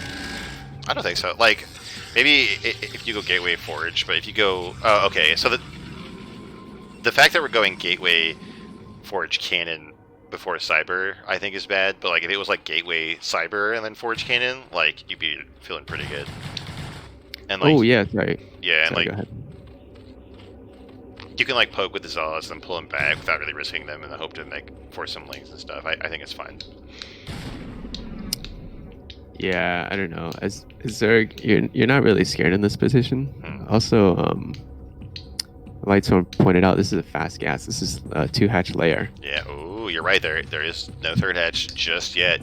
We're very so you think it's gonna be like really fast mutas. I don't know. It's really strange because he has only 1 guy on gas. Yeah. Here goes Zill's moving out, but they're gonna get caught by these lings. There's quite a few lings here. Gonna get a nice surround. Oh man, it's fast speed, so Yeah, yeah. this could be brutal. This Ooh, might be a they're- Ling all in. Oh, the probes were pulled to block, but oh god, right. Yeah, it doesn't block. Like I said, the cannon's gonna get shot down. Oh my god. Yeah, this is brutal. And more Lings on the way. Protoss nightmare. Yeah, by the way, guys, just so you know, if it's this kind of choke where it's a horizontal, it's always forge on the left, always. Oh, is it because the left side of the forge is tighter? Yeah, I don't know. It's like whatever strange rules. The Yeah, it walling looks like works by. Zergo's gonna come back here. Might be able to get the cancel on the another cannon. cannon. That'd be huge. Two Oh, cannons this one are looks so like bad. There we go. But so I think Baal is gonna like restabilize here, but definitely not what you wanted. There's no and tech there coming. goes the Spire. Yeah, the fact that the Stargate is not even started yet, and like not even the Citadel, like I think if we do Simuta, it's going to be absolutely brutal. Yeah, but this is a great move here, moving out to Zealots. I don't think the Overlord was in the front of the base to spot. Yeah, there's not any more vision on the map. We do have 6 Lings being made, but 2 Zealots is enough for that. Yeah, and it'd be critical to get these Zealots. Well, they get surrounded pretty quickly. Does get one. Wow. All right. Holy moly. Wow. Look at that. It's like Ling's pretty good unit. Dude, how does that happen, man? My 6 Lings just get wrecked by two Zealots. I like this Baal trying to block with the probe, trying to block that little choke between the gateway and the wall. By the way, the worst thing about that is that Zealots and even probes can't get through there. Only really? Lings can. Yeah, it's so dumb. Oh, that's like, brutal. So you think it's safe because like you try to move through with your probes, you're like, oh, okay, this is good. But no. Yeah, I think this is a really nice lesson for everybody in the chat. Yeah, learning experience. We have the air carapace coming before any air units. Like we're going into Scourge. Okay, we got 2 pairs of Scourge and 1 Mutalisk. Yeah, I think he's hoping to snipe this Corsair before it really gets much information, and then pump the mutas. Let's see here. That first Corsair is going to come in. The first pair of Scourge is up. Are they going to collide here? Oh, he spots a Muta. Yeah. Oh, there's a Scourge. Oh, no. So 1 Muta is seen. A few more are made, but mostly drones. Severe. Not. Seems like it might be like one of those like 5 Muta plays. Like don't really commit to it too much. Try to make the Protoss defend too much. Yeah, what do you think you do here as Baal? Well, your tech is definitely behind. I feel like it's like too late for the 7:30 push. If it's me, like I try to just go for like a big like 12-minute push with like Storm and Goons. Yeah, it looks like the Mutas weren't quite synced up in time, so Yeah.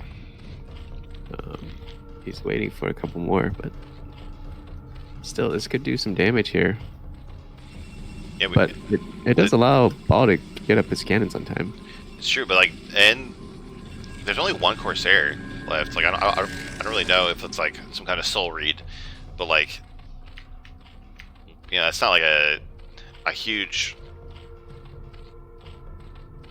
reaction here from the Protoss. So I guess if these mutas don't get too much done, it could be fine. But they will still be around to snipe Templar later, which is going to make any kind of push really hard. Looks like there's a Zealot move out here. Gonna get caught by the mutas though. This is something that you can try to do this because Zealots are so beefy, but like if you could get caught too early, then you'll just lose them for nothing. Oh, and then you couldn't do that build against my 2 Stargate.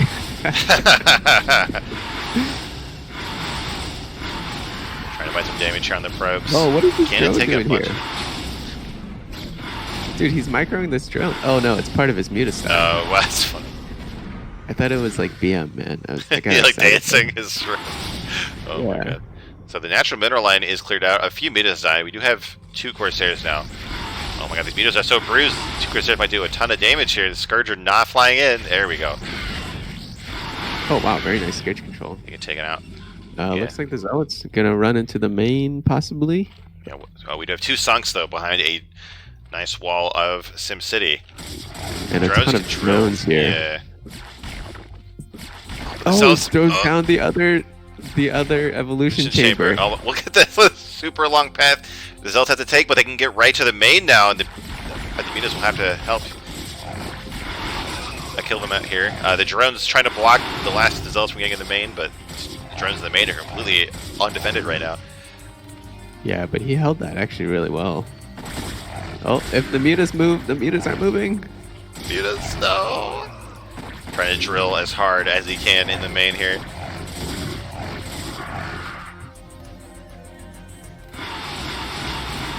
Actually, the worker count's pretty even right now, which I think is a big berserk. The Zealots 2 die. The thing is, like, that did, like, okay damage, but now there's no army left for Protoss, right? Like, you want, like, a big army for that 12-minute push, so you can do some damage and try to get your own third up. So I think overall, Veer's going to feel pretty good about this. Looks like he's going to leave the second Evo chamber here. I wonder if that's going to block some of his units from getting out.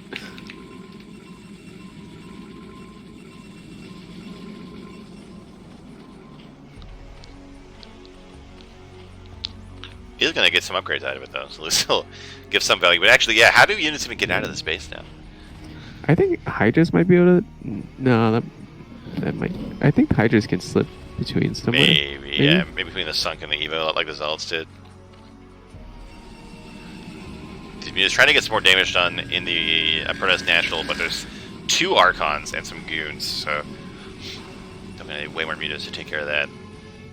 I gotta say, that play was pretty pimp, throwing down that Evo.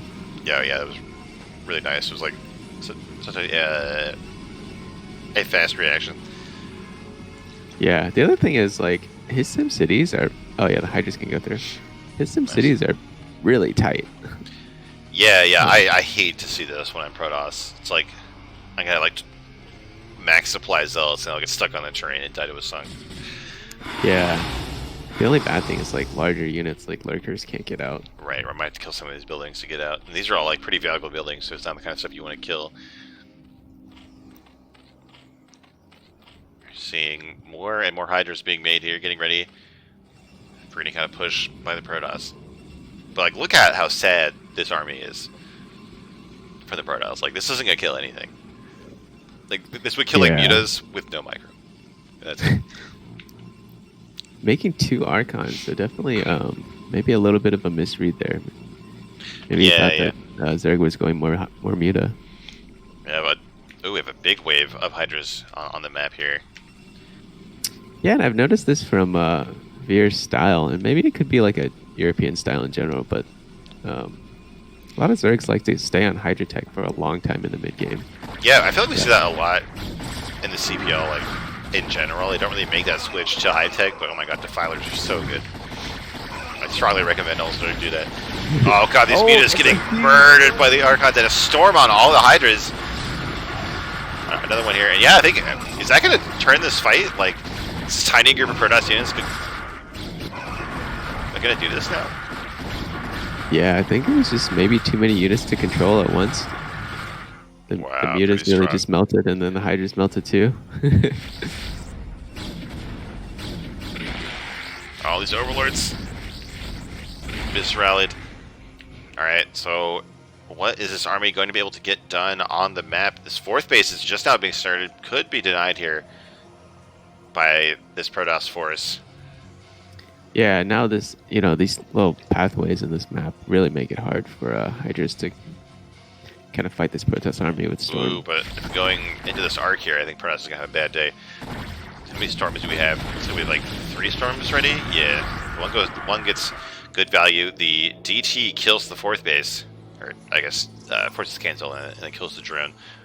Meanwhile, we have the 3rd base of Protoss coming up a little bit later than would be ideal, but it's better than never. I think all these Hydras are going to get around the Protoss army here. What's back at home to save Protoss? Just a few goons Yeah, here. there's not much, but there's not much in the Zerg bases either. This is what I'm talking about. This happens all the time on Butter. Huh. We're gonna see base trade here. These cannons doing a little bit of work versus the Hydras. And It's same thing on the other side. Oh, Lurker pops, but it dies instantly. Oh no. No. You're trying to get up so many sunks. Yeah, but they take a long time to build.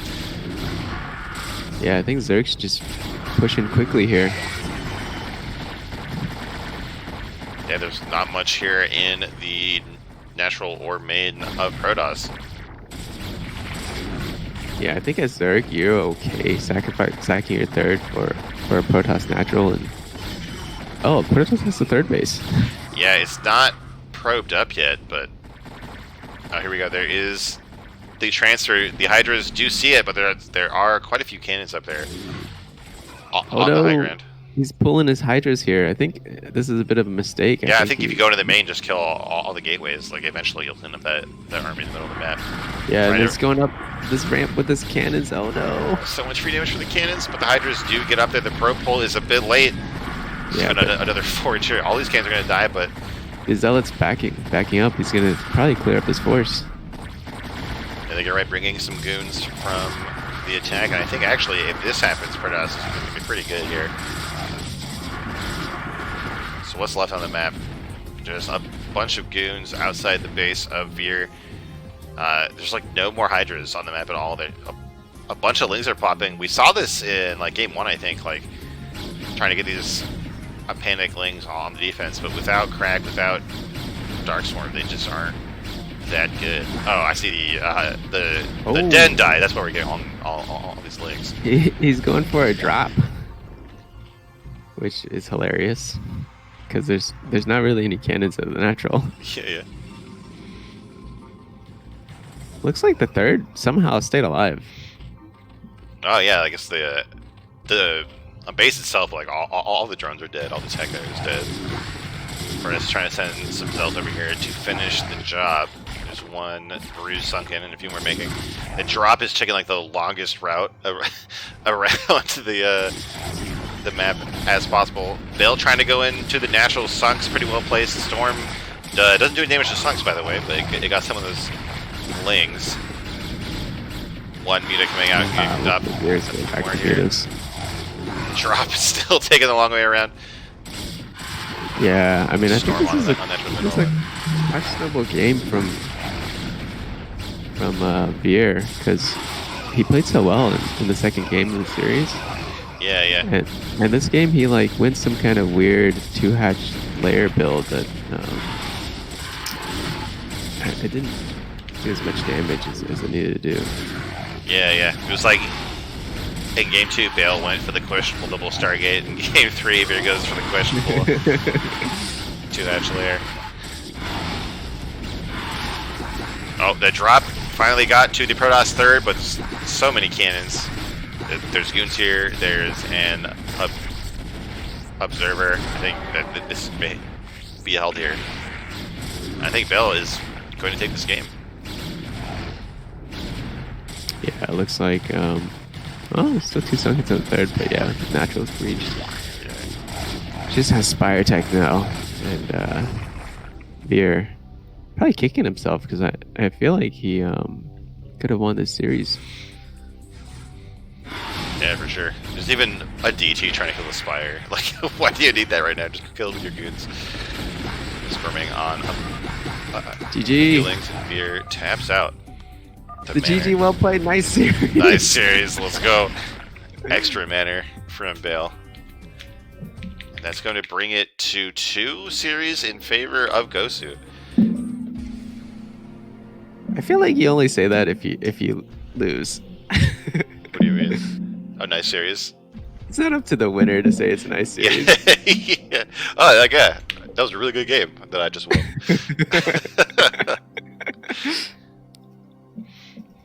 Who are we going to see next? We're going to see Return against doLife. It's going to be a TVZ, so hopefully I can rely on you for the knowledge in this one. Man, my TVZ is garbage. But Oh, shit. I have the knowledge. Okay. It's one of those things where I have the knowledge, but I don't have the ability. Oh, yeah. The being able to actually play it out. Yeah, it's like I know how to dunk a basketball, but I can't actually pull it off. All right. In the bottom left, in the kind of grayish green Terran, it's ash.Life. And in the bottom right, in the navy blue, it's too dark to read. It's return. Oh, there we go. Okay, I'm going to do the tab colors. We got red versus blue here. So return, I have to shout him out. He's done so much for the admin team this season. Really got us whipped into shape in terms of like picking maps and actually getting like team lineups and everything. So kind of the hero of this CPL. doLife, I don't know anything about him, so can't help you with that. But yeah, same. I don't know much about doLife, but I do know Return is super strong Zerg. I think it's about 1800 or 1850 or something, 1900. And I know his ZVP is especially solid. I've watched some of his games, and I've kind of copied his style. Nice. And it's very effective. Nice. A ZVT though is like a completely different game. Like yeah, ZVP, you're like, I'm all like, you can just take like all the bases, you be all over the map. ZVT, it's like, please don't kill me. I'm just trying to get hype tech. In ZVP, Return plays a pretty maybe macro oriented game. So he gets up to 4 bases very fast, and macros high beam, it's like mad. Nice. Looks like a 12 hatch coming out of Return. Yeah, it definitely seems like the more macro way to play it.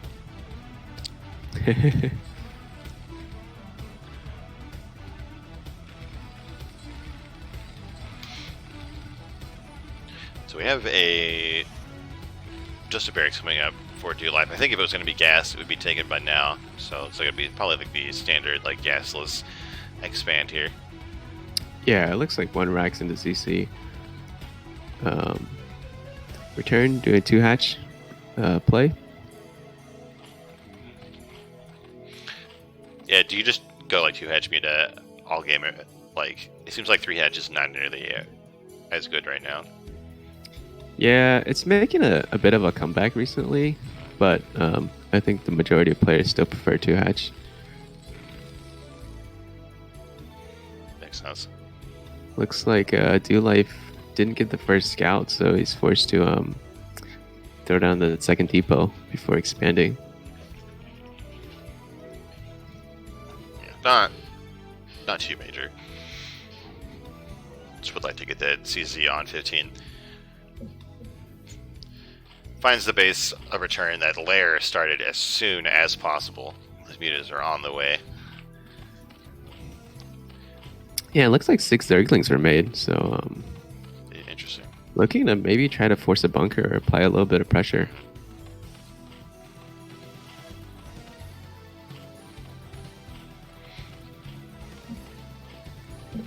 The SCB did see those link spawns, so we'll see what kind of reaction that forces out of doLife. Yeah, eBay first. Up. Yeah, it looks like a very fast gas and very fast eBay. I wonder if these players, being on the same clan, have played each other, quite frequently. Yeah. So I know the perfect way to counter each other. I don't know, but like, it's more normal to get get 2 racks and then get the academy, right? The Lings coming in. Yeah. 2 racks academy is Lings picking off a couple of Marines. Trading 4 Lings for 3 Marines. Well, the eBay is done here. We see a fast +1 attack, I assume. Spire is started for Return. There we go. The upgrade is started. The barracks number 2 is on the way. And the academy is started too, so all those checklist items being crossed off for doLife. Yeah, it looks like Return making another round of Zerglings. Interesting. So maybe seeing that getting those first few Marine kills. He's trying to snowball this and not seeing a bunker at the front. Yeah. Like His link speed will be done pretty soon. It almost seems greedy from doLife not to make a bunker right now. Like, knowing that you lost a bunch of Marines early on. Well, yeah, we have so many links here. Yeah, especially with this +1 fast +1 build, you just don't have that many Marines. Yeah, you're on one barracks for so long here. And here come all those links. There's nothing to protect these Marines. You get surrounded immediately. No. Tragedy. That's strikes. it. It's the entire army for Terran here. Links are all over the place. There's a third base going up for return in the background. The Spire is done, but yeah, and a round of medics pops out. Oh no! So these SCVs are going to be super strong. Yeah, they're going to heal. Three mutas are started. Like, this is so good for Zerg right now. There's no mining going on for Terran. Like, even if when these links do get cleaned up, like, there's no turrets built. There's like one Marine. There are 2 Marines. All the mining is the sabotaged. SCV count is just abysmal. Yeah, Zerg is ahead on workers and supply right now. Like, I think these mutas are just going to close the game out before return here. But maybe they're playing in like turn rate 8, like high latency. The mutas all just die to one turret. doLife changes the latency as soon as the mutas come. Yeah. Turns on the lag switch. Like, oh, sorry guys, I don't know what's going on. My internet connection, it's being throttled. doLife try. Oh, I got advantage to get that turret up in the natural. So far, a small amount of mutas, but there's. Yeah, but these mutas going. Yeah. Oh, okay. Yeah, once he has these 12 mutas clumped, or I guess just fate. I mean, it's still not a lot. There's only 3 turrets for Terran, and they're all very spread out here. Ooh, yeah, trying to scan the Overlord. Is that even good? Oh, that's excellent. Yeah. No, there you go. Well, he can't get it though. Yeah. He doesn't have range. Does he have range? No, range is still upgrading. Oh, range is still going. Uh-oh. And mutas are taking advantage of the cliffs on this map, though. And look at it. Link's coming in to help the mutas. No. Oh, that one Marine, though. Oh, this SCV drill is fantastic. Oh, it gets killed, though. You just can't really decide where to go, but I think if they just picked one place to fight, they would.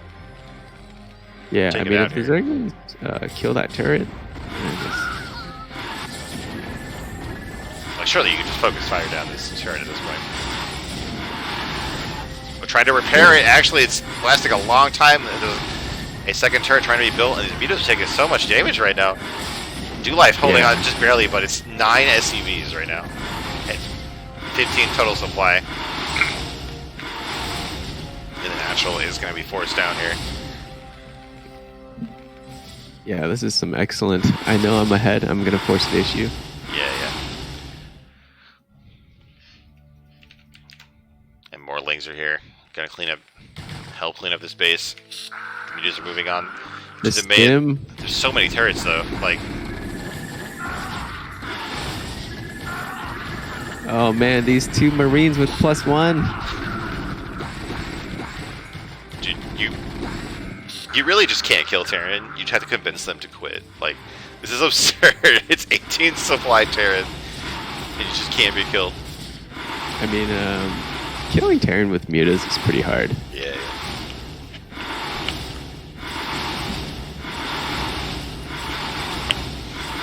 The natural command center is going to go down. More mutas are coming. The third base is up and getting saturated. The Queen's Nest is coming. There was a Hydra Den. It's now getting lurkers, but like, I guess if you could use them to finish the game. I don't know. We're going to see like Ultras now. The best side check. No, Return's just playing standard. He's just doing his normal build. Okay. I just wanted to see like the one base Terran defend versus Ultras or something. Like it's a campaign.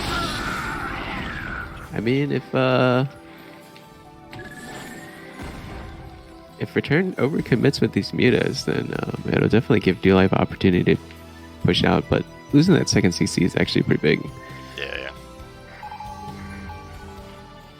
He scans the Hive, scans the Hydra Den.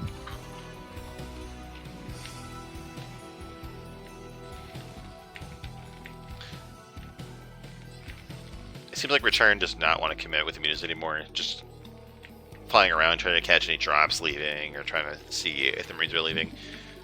There's no reason to dive into like the 5 turrets or whatever. Oh, here we go. Finds a depot that's out of range of the turret. We're really going for that. Yeah, I think once these lurkers finish morphing, and that's a lot of lurkers, and he still has 1,000 gas. Oh yeah. Oh wow.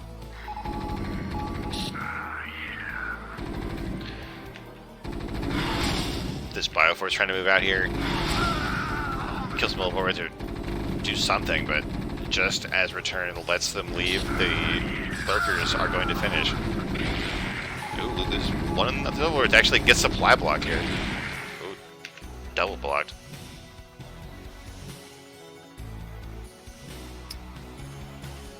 Yeah, let's see. No lurkers, so they are. Oh, let's see how good the micro is. Oh man, this is brutal. No tech. Lurkers outside your natural. Oh, scan, but This oh is a my nice. God. So much damage. This doLife is a nice taps spread. out. Return takes that game 1. Just, I guess just like rushing in there and taking out Terran before they could get those fast upgrades to pay off. Really. Yeah, that's.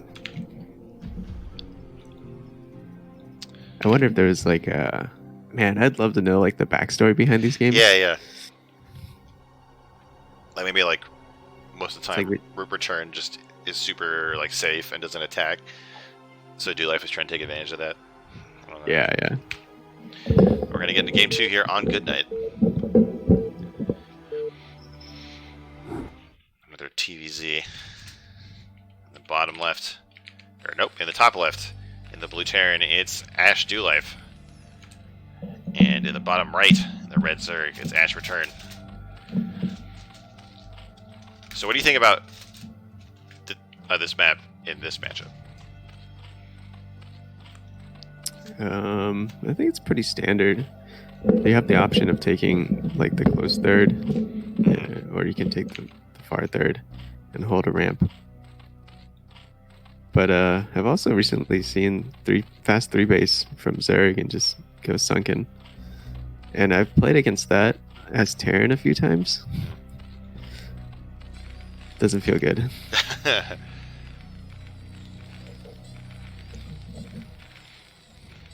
Nice. Well, it's going to be cross spawns. I think Zurich is going to feel pretty good about that. Especially Return with the solid macro. Yeah, and what do you think you're thinking right now if you're doLife? I think I probably don't go for the eBay first again. I definitely get a bunker. That's what I'd be doing this game. Yeah, I mean, it does seem like doLife's play was like solid, except for he was just maybe a little bit too greedy. Yeah, like the macro was good. Like the macro was good. Just that build and being greedy, I think, is what did it him. What did him in there? It's like another 12 hatch for Return. No 9 pull shenanigans here. Yeah, all looking very standard. I'd love to see like an 8 racks on this map. Yeah, I feel like I've talked about this before, but like in CPL's past, we've seen like almost no cheese and like very little like rush builds. This season, it's a lot higher. It doesn't help that like my team is the 4 pull lifeguards, so we cheese a lot. But like, there's, I feel like you play so greedy with your openings. I mean, maybe these players are just at a level where they're like, I'm super confident in my standard play that I'll beat anyone. But but I'm definitely not like that. I think in a game, in a series. Well, maybe I shouldn't reveal this about myself. Shit. Well, I'll say it about myself. Like I love like throwing in like a cheese or like some kind of rush in like one game just to make them like, oh, I can't cut any corners. Like, not even like that. It's not even like that for me. Like throwing in cheese. But I generally tend, if I'm playing somebody that's maybe similar level or who I think is better than me, I'm not gonna play in the middle. I'm gonna play towards the extremes of like eco or aggro, if that makes sense. Yeah, that makes sense. Like when you feel like you're behind, it makes sense to take risks. Yeah. Whereas like if you think you're better than them, you just play safe and get more stuff. But maybe that's not very good for learning. Oh, dude, the coach in our team, G5, like if you cheese, he'll go on this whole rant about how like it won't help you get better at the game and like why are you asking for help if you're just gonna like 4-pull? But like, nah, dude. Like practice games are for learning, and then the league games are for getting the win, dude. Yeah, it looks like no speed from return here, so this could be a 2.5 hatch. Oh, sorry. Yeah, it does look like he's throwing out third hatch in base. So like, what is the point of the 2.5 hatch? It's just like a bit later than a 2 hatch, but like a bit faster than a 3 hatch. Like, is it just like you just want that like sweet spot? No, the Spire is way faster, and then you get the same amount of you get 3 hatches in your main and natural, which is super safe, and you get the extra larva quicker. Okay. So you're able to. It's kind of like the best of both worlds. You're able to apply pressure with the mutas still, like pretty quickly, and then you also have extra larva. Okay. But is it gonna delay the third base at all? Not really. You do skip link speed is one way to do it. So you may be forced to put sunkens, but at this point, since this cross map, it's really nice since you typically don't make sunkens cross map. But that being said, here comes the move out. Yeah, it is going to be scouted. There's 2 medics like trying to catch up to these Marines, but they'll get there by the time there's any push. We do see 2 sunkens going down. I think that should be enough. Actually, we have a third one coming. So do you think this is safe for return? Yeah, I mean, 2 sunkens is more than enough, in my opinion. The third sunken is kind of overkill. Right, the Marines are here. The sunken's finished like just in time. It was perfectly timed out. Yeah, but see how much it delays his muta production? Right. So still like a good move out for Terran, but yeah, forcing 3 sunkens and yeah. That's tremendous. This time we're getting the attack upgrade on the mutas. Maybe sensing weakness from the previous game, wanting to get some damage done with the muta micro. Yeah, I didn't notice if he got attack last time, but I don't think he did. Attack's pretty standard nowadays.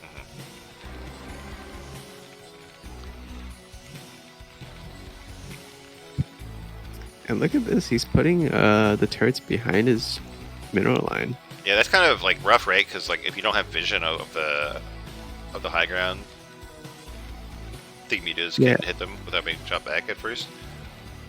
Yeah, typically you want your turrets a little bit back, but maybe this is just playing to this map since it's a little bit hard to defend. Yeah. Like, do you think Terran should like lift the factory or something over here to get vision? Yeah, I mean, it's definitely possible. And what else are you going to do with the factory, right? if you're going FK. But this already looks really good for doLife. Yeah, I'm not seeing like a ton of mutas. We don't see the third base started just yet. And Terran is completely undamaged so far in this game. Terran's very well positioned here in the main. This depot does get shut down for now. Yeah, I mean, really pretty well positioned turrets. Placement is a little bit interesting. Looks like a push out here, and It's a big force. I don't know if this gets scouted or not, but yeah, I don't think Return's seen it yet. Well, Mutas but might. he actually hasn't taken a third. Oh no! Oh, so much damage on the Mutas. The medics are so far away they might get picked off here. Okay, picking up one medic, picking off two medics. It's a big deal.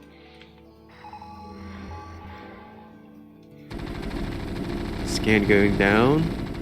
Looks like maybe Return is gonna try to just make a ton of units and try to smash the Terran here. See that. Look, a lurker tech is almost done, and 4 hydras being made. More to those. Oh, he's attacking in here. I don't know. 3 Sunkens and a flock of mutas should be able to defend this pretty easily. Wow, Return's gonna clean this up easily. Yeah. Yeah, he cleans it up. I mean, one Sunken goes down.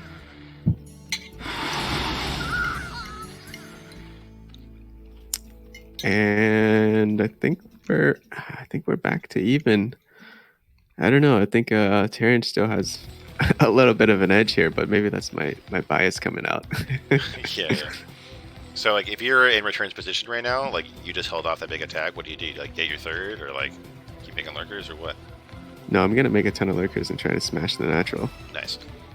I think, because the third is so late right now from Return, it's going to be really hard to come back. Like, he's not even making hive. Yeah, we don't see the Queen's Nest started. We do see that third base in the bottom left. Well, the Mutas try to get some damage done in the main here. You see 6 lurkers coming and some hydras running across the map. I think we are going to see Return follow your advice and dive with these lurkers, maybe. Yeah, I mean, he needs that third, and he's kind of taking a little bit of a cheeky base. Let's see what happens here with the lurkers. Oh, here they come. Oh, he might go for a counterattack. The bio's moving out just at the exact wrong time. There's drones coming in here as well, and a Congo line, and the lurkers saw the burrow up on the high Mutas. ground. Oh my god. Marines. Yeah, Terran's completely cut off from their own main right now. The 2 more lurkers here coming from the other angle. This Bioforce is completely surrendered at this point. Man, this Bioforce has gotten shredded by these lurkers. Oh my god. There's not that much in the natural either. I feel like Return could just run in there right now. We do have Irradiate being researched. Are there any vessels alive yet? There's one just started. Oh, never mind. There's 2 alive already, but no mana just yet for these spells. And lurkers are getting so much damage down here. Oh no. Absolute brutality in the natural of Terran. And Return's got more lurkers in the middle of the map, and some hydras and drones as well. But look, these lurkers gonna burrow right up around this ramp, and there's one Irradiate, but there's so many lurkers and mutas here. Oh, the lurker's gonna come up. Oh my god, the lurker line is duped. Oh my god, they're trying to escape, but they're getting stuck on each other. So many guys go down there. Huge damage. Yeah, this is looking tough. Man, and this is the volatility of ZVT. Yeah. Can just turn on like a moment's notice. Oh my god, the Marine's getting absolutely exploded. No lift on the natural command center. Oh, there you go. Right when it's too late to save. I say that all the time. Dude, like, if I could lift off my Nexus to not die to Lings, I would do that every time. I don't know, man. It's harder than it looks. There's a huge arc of lurkers at the bottom of Terran's ramp. Doesn't want to charge up the ramp just yet, but it's looking pretty good for Zerg. The third base is up. Third base is up. He's getting high. Yeah. Just throw down a couple of Sunkens because he thinks there might be a counterattack coming. And getting Scourge to deal with these vessels. But I think from this point you need some tanks to be able to push out, because you only need 2 or 3 lurkers here. But look at how cramped the main is, there's not room to build a machine shop on that factory. Like, Yeah, It's and just Return jam-packed knows there. this. He's just gonna hold his lings there.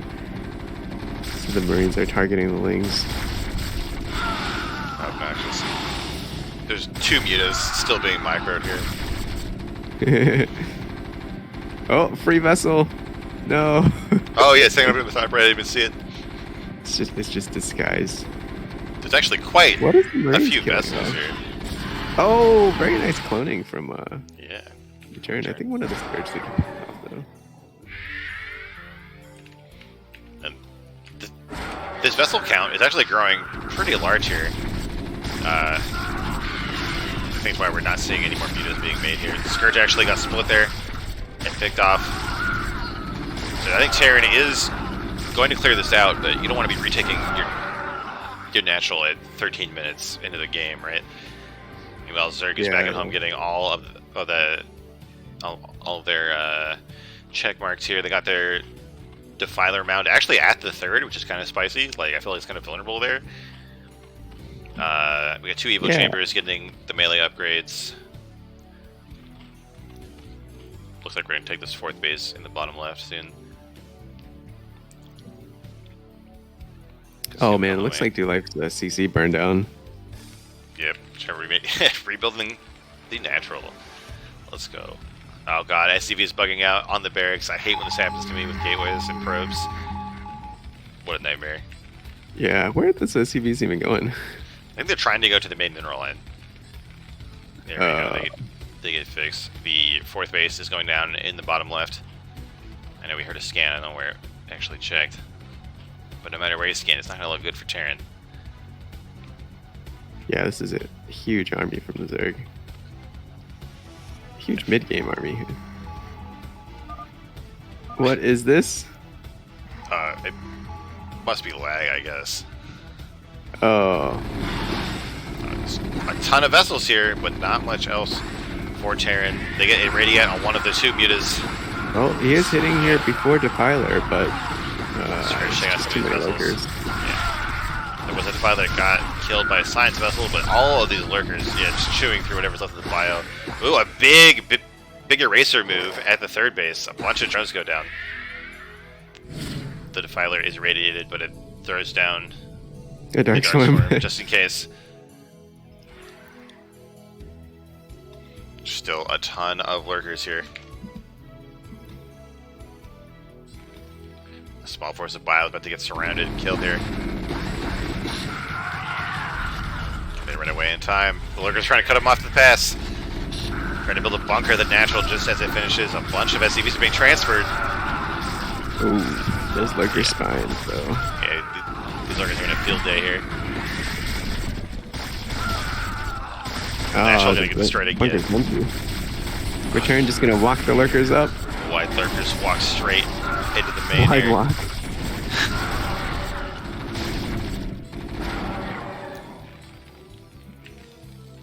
Everything gets cleaned up. Yeah, and Pretty like, evenly. look at Return's supply right now. Is only it's still more than Terran, but it's only 59. Like, I feel like the macro is kind of slipping here during all of these fights. Yeah, but at these low supplies, Zerglings have so much value. Yeah. Yeah, this Barracks looks are like going Adrenal Lance is done. Look at how fast they kill these buildings. I think Return is going to take game number 2 here. yeah, and the series looks like it. Looks like doLife just waiting for it so he can irradiate all the Zerglings. Yeah. GG. GG, and that's 2-0 Return. Wow, very nice. Yeah, that's going to be a 3rd victory for a GOSU over here. What does GOSU stand for? I don't remember. It's gloriously overpowered sexy unicorns. Oh. Here we go. 3-0. And we're going to head into the next series, which I think is another Super GOSU. TVZ.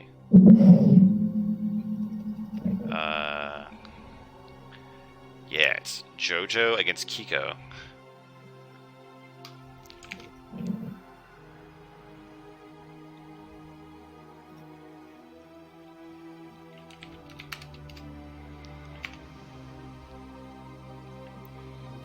All right, is it like that again? No, I got it. Okay. I got it. Sorry. Sick. Sylphid. Is that the first map? Yeah. Oh, I guess that was week 1. Yeah, it's a big one. I think I played the wrong map today. Oh, yeah. There's a few series where that happens. All right, in the top middle of Neo Sylphid, it's Go JoJo, I guess, or a GOSU JoJo. It's a funny clan tag. And in the bottom left, another player from Ash. It's Kik0 in the green Terran. And let me tell you, like, back in the day, like, I played like probably like 40 games with Kik0. I think I won 2 of them. Like, Oh, and really? so, like, with him like off racing half the time, like, he's just absolutely godlike player. And like, he's like a super nice guy, so he'll like totally demolish me like 10 games in a row and be like, oh, nice, you know, like, well played, dude. I'm like, really? Was it?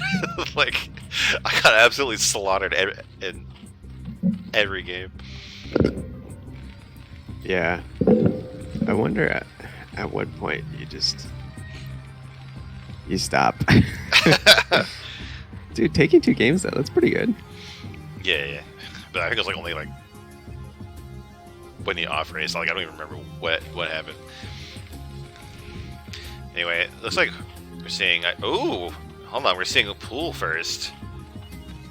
And Overpool from JoJo. What do you feel about that in this matchup?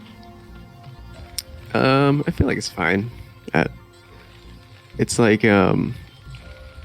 there's a few benefits. Obviously, the downside is your econ's not as good, right? But you know, you smash BBS, and you smash 8 racks. So if you think your opponent's, you know, the type to cheese you, definitely a nice one to bust out. So you're basically super safe, and sometimes you can kill the SCV if it's and deny scouting if it's the second scout. Looks like that's not the case here. So it's just like a bit safer. It's not like a aggression kind of move. It's just you want to be safe. Yeah, you can apply a little bit of aggression for sure. If they don't scout it and they're a little bit greedy, you also smash 14cc and nice. Yeah. 15cc. That makes sense.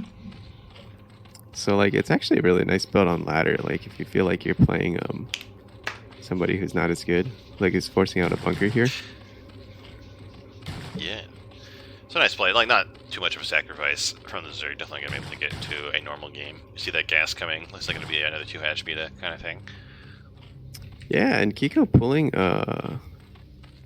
SCVs here. Oh, yeah, so Kik0 maybe like completely misreading this. Thinking it's a 9 pool or something like that. Like a 9 pool speed kind of thing coming.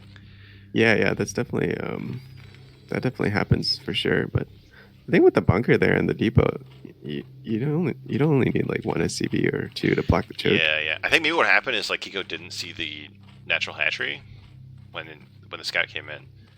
I should see it now. That probably contributed to the misread here. Yeah, but look at this 3 hatch going down. Ooh. Right, yeah, as soon as the scout dies. I wonder if it's some spicy oh, looks like this SCV is built into the main. Yeah, very nice. That's something that you can do that I like never remember is before the first scout dies, send the next one to mine minerals in their main. And it'll keep that drill all the way there. It's really hard to block. So Kik0 is going to see the 3rd hatchery here, and I think that's like, this is the kind of scenario where that eBay first build that we saw in game 1 of the previous series could make sense. Yeah, and Kik0 still has his SCVs here by the bunker, even though he's got 4 Marines there. Oh wow, yeah. So a ton of mining being lost here. Like, SCVs mine like a little bit under 1 mineral per second. So yeah, it's probably like a couple hundred minerals being lost over the whole time that these guys have been pulled here. Yeah, you know who I play that does the mineral walk a lot? Yeah. It's the Booties. Oh yeah. That guy like just only mineral walks. He doesn't even try to like keep his he just keeps setting more probes. Like, yeah, he just alternates. Oh, look at this. Yeah, there's another actually. SUV that got drilled through here. Oh my god. I guess Kiko and Djiboutis go to the same school. Interesting. 3-hatch kind of Spire. Yeah, it's gonna be 3-hatch Spire. Sometimes, like, I feel like we don't see it as much anymore in the CPL, but like a few seasons ago, there was so much like 2-hatch Lurker and 3-hatch Lurker, which I feel like makes a big difference. Or I feel like it is a good choice in the CPL because like it's way easier to do than the mutas. Like your Terran opponents aren't going to have as much practice with it, and like when you're we have players from all over the world, like, so you're gonna have like bad lag, right? So if you have like turn rate 8, just go for lurkers and not mutas. Yeah, I played. Every time there was a lot of lag, I used to play lurker, and then some people would just get super tilted by it. Oh, looks like they had to kill the depot to build the comm set. It was a bunker, but yeah, it's super unfortunate. Like, I can't, like, can you imagine if Terran could build the add-ons in any direction from the building? Like, how much that would change all other SimCity? Oh my god, I've never thought about that before, but that'd be sick. You could, like, make sick walls. Yeah. But I think when they made the game, they just didn't want to make all the sprites for that, so they just made it to the raid. Looks like Kiko building a turret out in front. Maybe he thinks it's lurker. Yeah, but didn't you see the Spire at one point? I thought maybe I thought he saw it. Maybe he misread it. Yeah. Like, if we don't get a confirm on that, like, there could be no turrets to defend from mutas. But there we go. We do see some coming up on the barracks and the natural mineral line.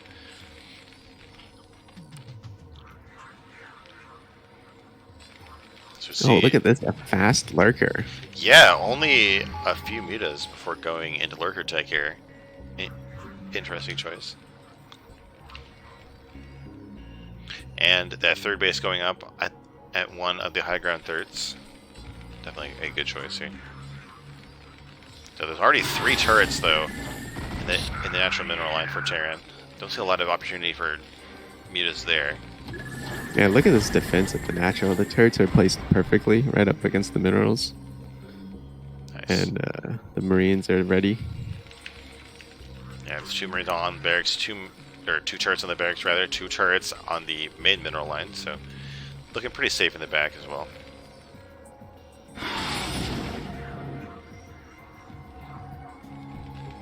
Another SCV was trying to scout, but it's cut down. The +1 attack is about to finish for Kiko. There's 4 barracks, so I think we're about to see a significant push here. Meanwhile, in the base of JoJo, there's actually 4 Sunkens and a bunch of lurkers coming, so I think going to be totally prepared for that push. Yeah, he's got the lurkers up, but he doesn't have any lurkers up at the... Oh wait, no, one of those eggs is a lurker. Oh, there you go. At the third. Yeah. Oh, but Kiko missed with the scan, kind of like shot the gap between those 2 bases there. So actually, Kiko does not see anything that's saying that there's a base there at that third base for Zerg. So definitely a loss there for Terran. Oh, looks like... Oh, I thought he was going to go in here. Yeah, that would be a mistake. Even with the Evo chamber here to block, that base is like unbreakable without tanks. Forget about it.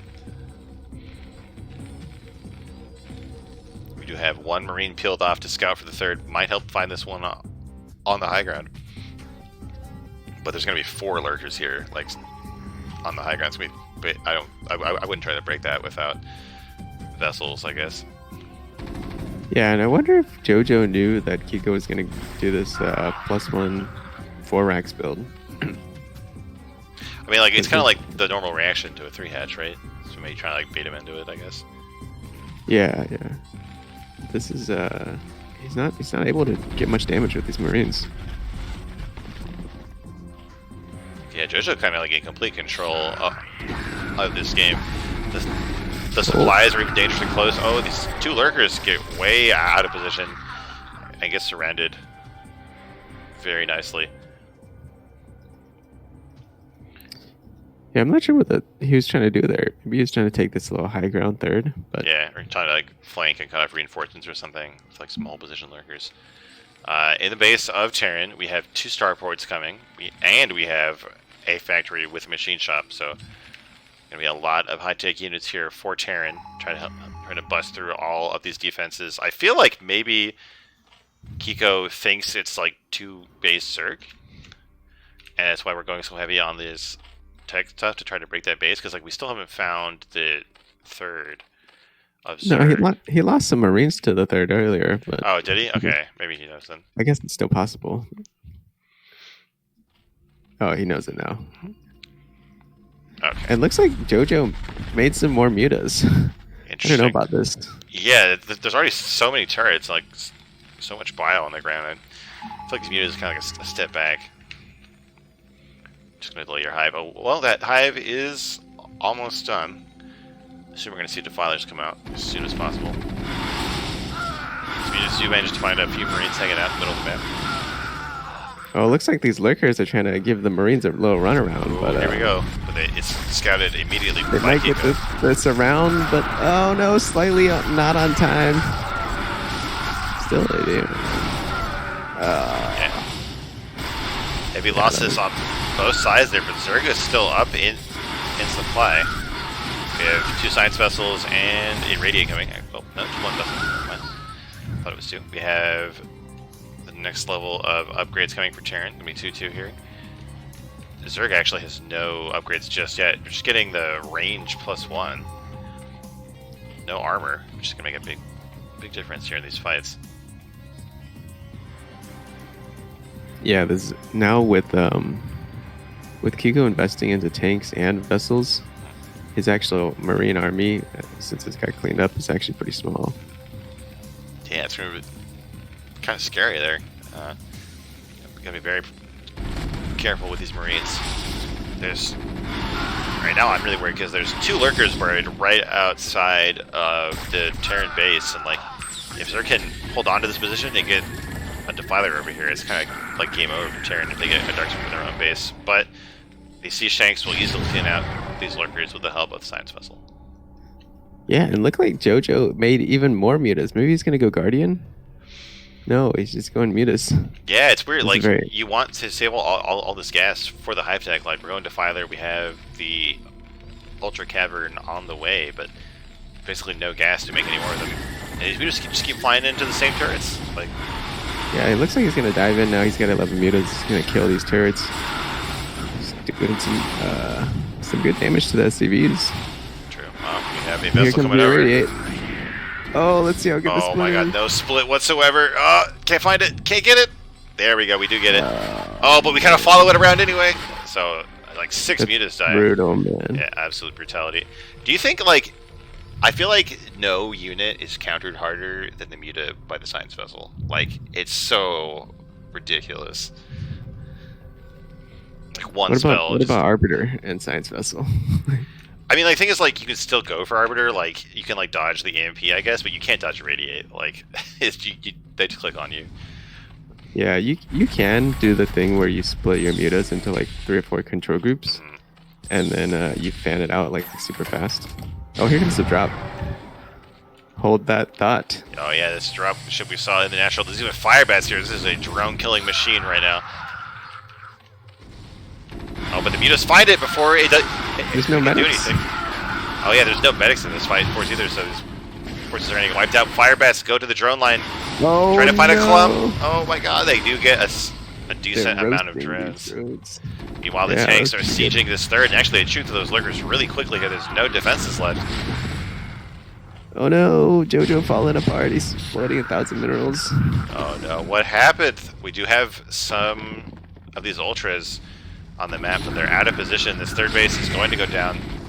There's no fourth base. Yeah, I would just go for a counterattack at this point. And like 2 base Zerg on high tech does not feel very good. Everything is so expensive. But here we go. This army for Terran might be doomed. So much Zerg headed over to this corner. Is it actually going to save this match? Oh my god, it's so close. It's not focusing on the base itself. Zerg is going to save this.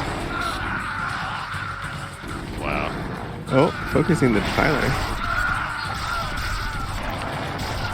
Wow, after all that the hatch lives. Still 25 drones here at this point. Yes, a ton of drones died. It's gonna take a long time to replace Another that. drop in the main, this time with a medic. There we go, just Marines assignment. Going for the tech buildings, the Ultra Cavern. God, who's that dies? That's ridiculous. Link's trying to buy time here, but Yeah. the Marines are gonna focus. Oh, wait! 24 health? Okay, there we go. The Ultra Cavern does not start with +2 armor. Yeah. Even Where the irradiating hell did Ultra. the science was looking from? Yeah, like we're just should have been out of nowhere. We do have a third base for Terran at the fake high ground, which does have fewer resources. The third base for Zerg starting to be replenished here. Seeing a lot of Ultras. We haven't seen very many Defilers here. I mean, we saw one earlier, and we've seen the tech, but I feel like Dark Swarms are going to be really necessary in these fights.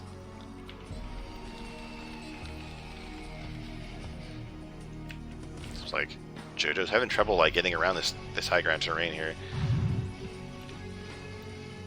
Can't imagine they're meant to be hanging out here in this base that doesn't have anything in it. Oh. Yeah, you mean the Ultras. Yeah. Oh, we have a You can drop at the snipe them. third. Drop at the third, science vessels.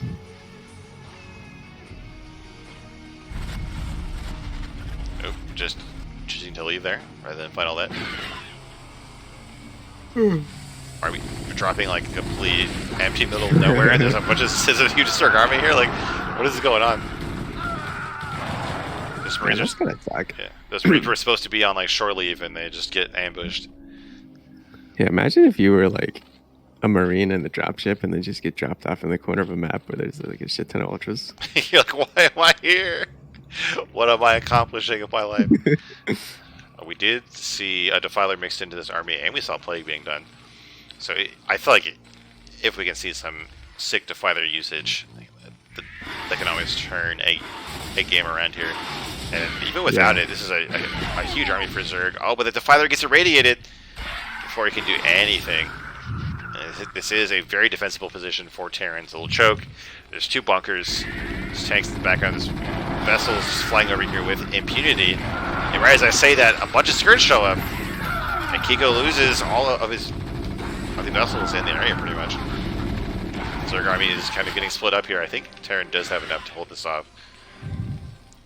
Yeah, it's an interesting build by Kik0. He's kind of just sitting back and macroing up. But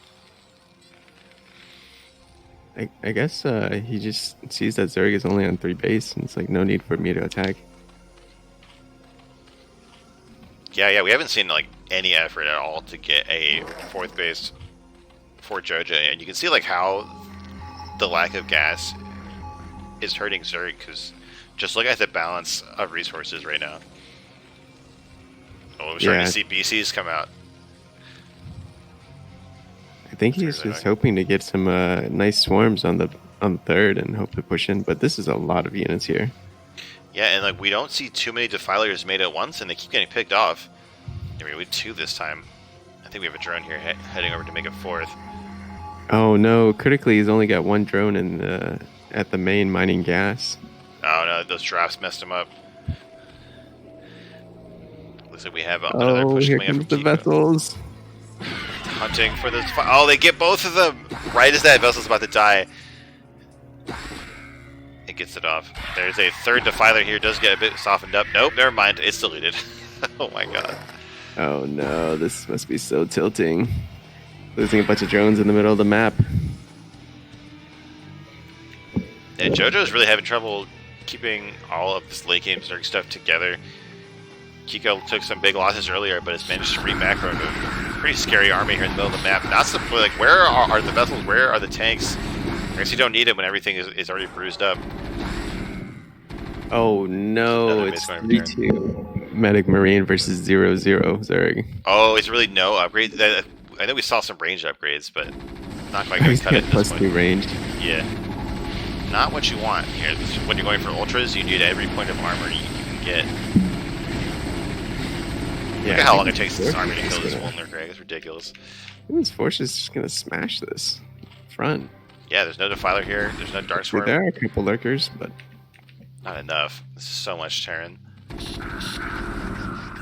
Even an eBay fight. all right, here we go. How good is the targeting? Oh, pulls back. I think that's actually a good decision. Attacking into those lurkers is pretty risky. Ooh, we had an expansion down here at the bottom of the map. Was caught by some cracklings. But there's still 4 bases up for Terran. Terran's always happy as long as they're on 2 mining bases here. And this attack for Kik0 actually not doing nearly as well as I thought it would. Losing a lot of units here. Still forcing out a lot of losses from the Zerg. Here we go, catching another base. But suddenly, like, JoJo has taken several bases on the map. Only one of them is going to go down. This could be what it takes to reinvigorate the Zerg here. Yeah, I'm not sure what why Kik0 is playing so defensively here, but he should be able to take out these bases pretty easily. There's not much defense. Here we go, GG.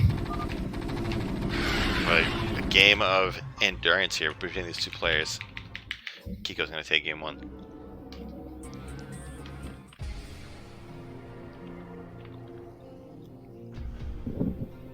Oh, shoot. Alright, I'm going to get some more water before this one. These have been some long games. Yeah. I'll be right back. Sorry about that.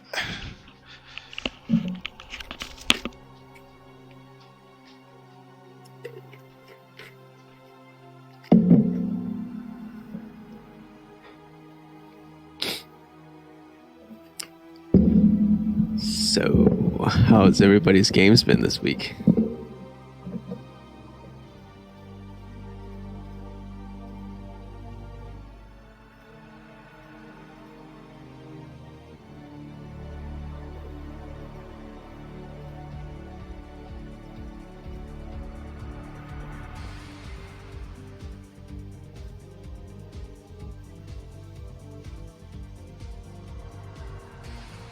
Nobody? I see. Well, I could tell you about... Nah, maybe I shouldn't tell you about my game.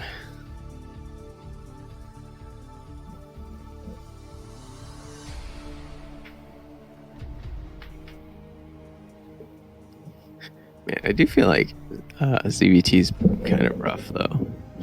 But watching return play, I feel like I could do that.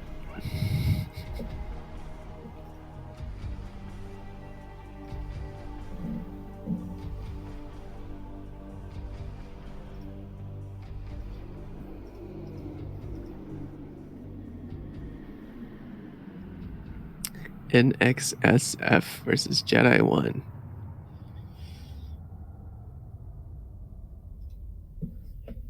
Excited for that game?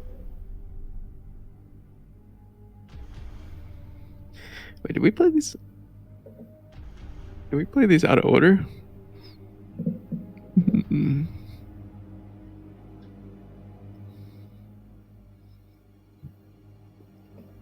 Let us attack. Kik0 is Terran? I think Kik0 is Terran, yeah. Just played that. Jedi 1 is Protoss, and then nxsf. That's gonna be a hard one to cast.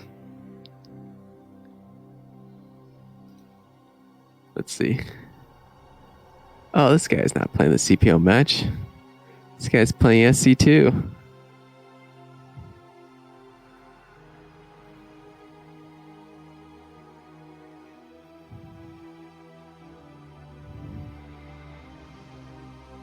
Lame. Dude, how big do you think a house Cold Warp Gates has? Because, like, every time he gets water, he's gone for, like, 5 minutes. It's like, how far is your kitchen from, like, your computer room?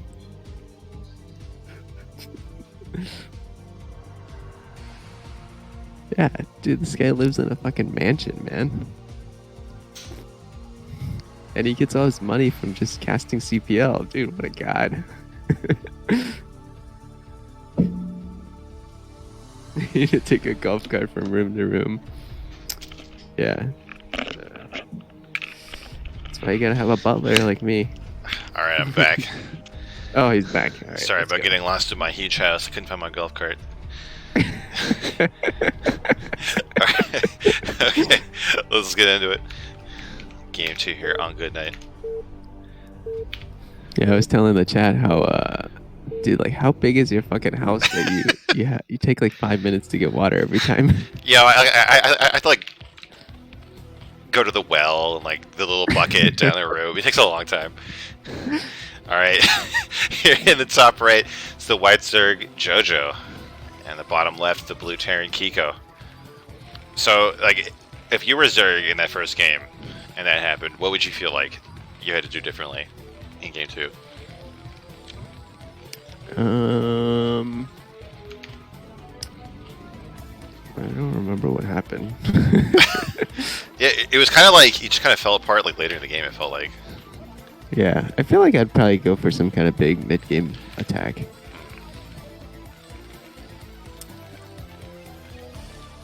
I don't know. It's tough. Like ZVT is tough because like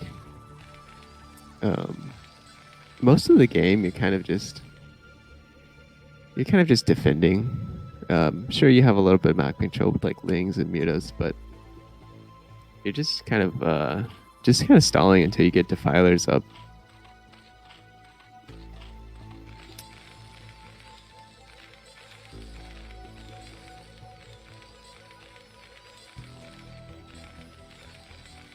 Yeah, it looks like JoJo does the little extractor trick. I'm not sure how much it helps if you're not doing 9 pull. Yeah. Maybe some GOSUs in the chat can let me know, but I don't think it actually helps that much. Yeah, I feel like if it was good, we'd see Zerg do it like every game, right? But you only see it for like 9 hatch or 9 pull kind of builds. Yeah. Actually, I'll tell you what, if I was Zerg, I'd probably play a different style completely. I'd probably play like Crazy Zerg or Lurker or Hydra Lurk or something. Yeah, I feel like the defilers weren't effective at all last time, right? Like, and so I don't know, maybe you just skip them anyway. Try to get to the ultras faster. Yeah, looks like he's going 12 hatch now, which is curious. Maybe he thought the first game that Kik0 would throw out some cheese. Yeah. And the drone is doing a cross scout, which I don't understand. Dude, that's the facts, man. Like, we have casted 2 games today where people have gone like a weird scout and it hasn't worked out. Yeah, that's why I just got, you know, like in the clockwise or counterclockwise way, like trying to get to the naturals first or whatever. Like sometimes as Protoss, you can do that trick where like you know where the Overlord should be at a certain time, and you send your probe there to check for that, kind of like save you some time. But like even then, if the Zerg knows that you're doing that, they just change their scout pattern just a little bit, and you get completely screwed. So like I feel like you should just go for the straightforward scout, and it just has a much higher percentage like success rate. Yeah, it looks like I think Kik0 got the first scout and he pulled out the 15cc here. Oh no, maybe not. I think there's a second barracks. Second depot. But this drone's getting annoying, coming back. Oh no, there's some drones heading over. Oh no, they missed rally. What? I mean, a rally. One has a gas thing in it. Yeah, I don't know what happened. Maybe he's focused too much on the drone micro trying to kill the SCV, but it's only one mining gas in the main, and there's a second gas. Oh yeah, wait a minute. This is a super early gas to have, right? Like, had your nat gas already? Like, isn't that kind of nuts? Yeah, this is a super weird build. I don't know what's going on here. I feel like it must be a lurker, right? Like, I feel like you're not going to use that much gas for Spire, obviously, but maybe you don't need that much gas for lurker either. It's weird. Yeah, this is definitely suboptimal.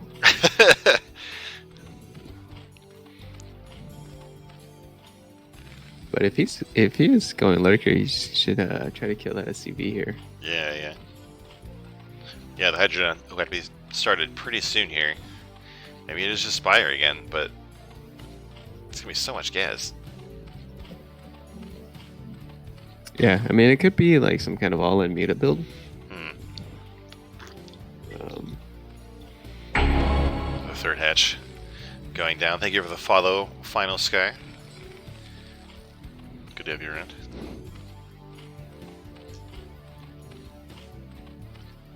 Third hatch. Yeah, the third hatch, maybe it's gonna be like a ton of mutas at once. I don't know. There goes the Spire. Yeah, but like, Kik0 has seen the whole thing, right? Like, Kik0 has like complete scouting with the SCV. Right as I say that, it almost dies. Yeah, this is really nice scouting. I mean, at this point,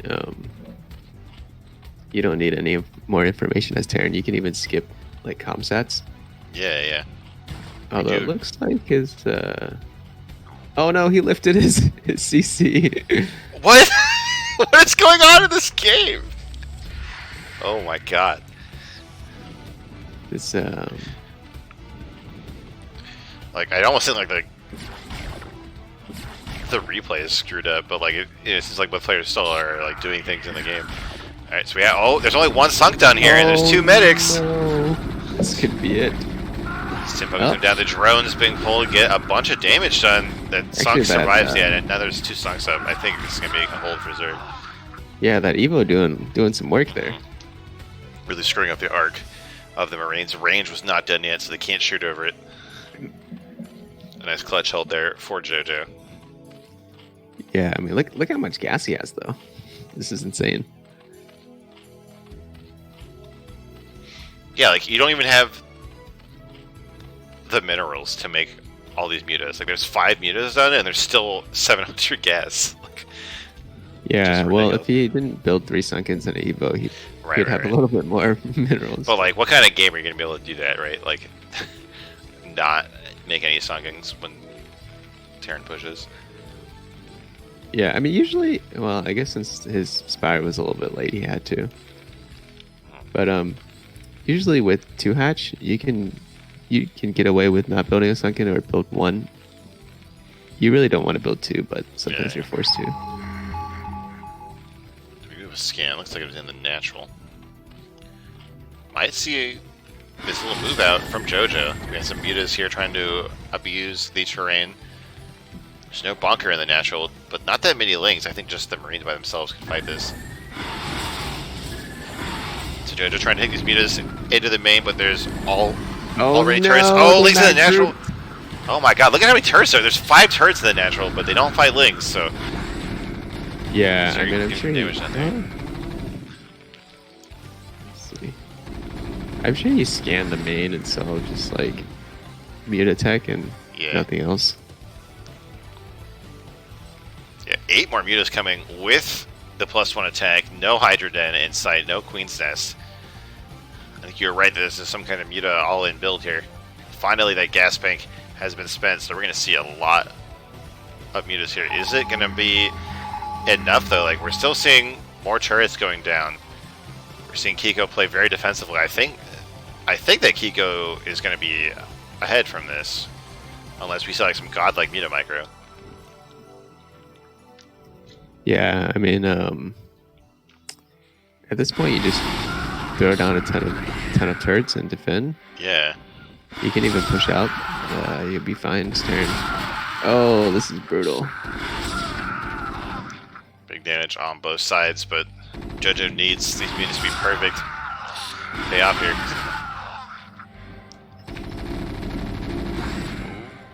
Looking somewhere else. Kik0 getting that factory. Kind of try to work up 2 vessels. Once we do get there, just kind of completely nullify all of these mutas. Yeah, this kind of all-in muta play is so hard. Like, sometimes I try it,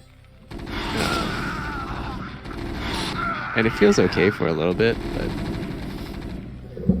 yeah, I feel like Terran's ability to like just lose units in this matchup and still be completely fine is like absurd. Like you just like you lose so many Marines and it just doesn't matter.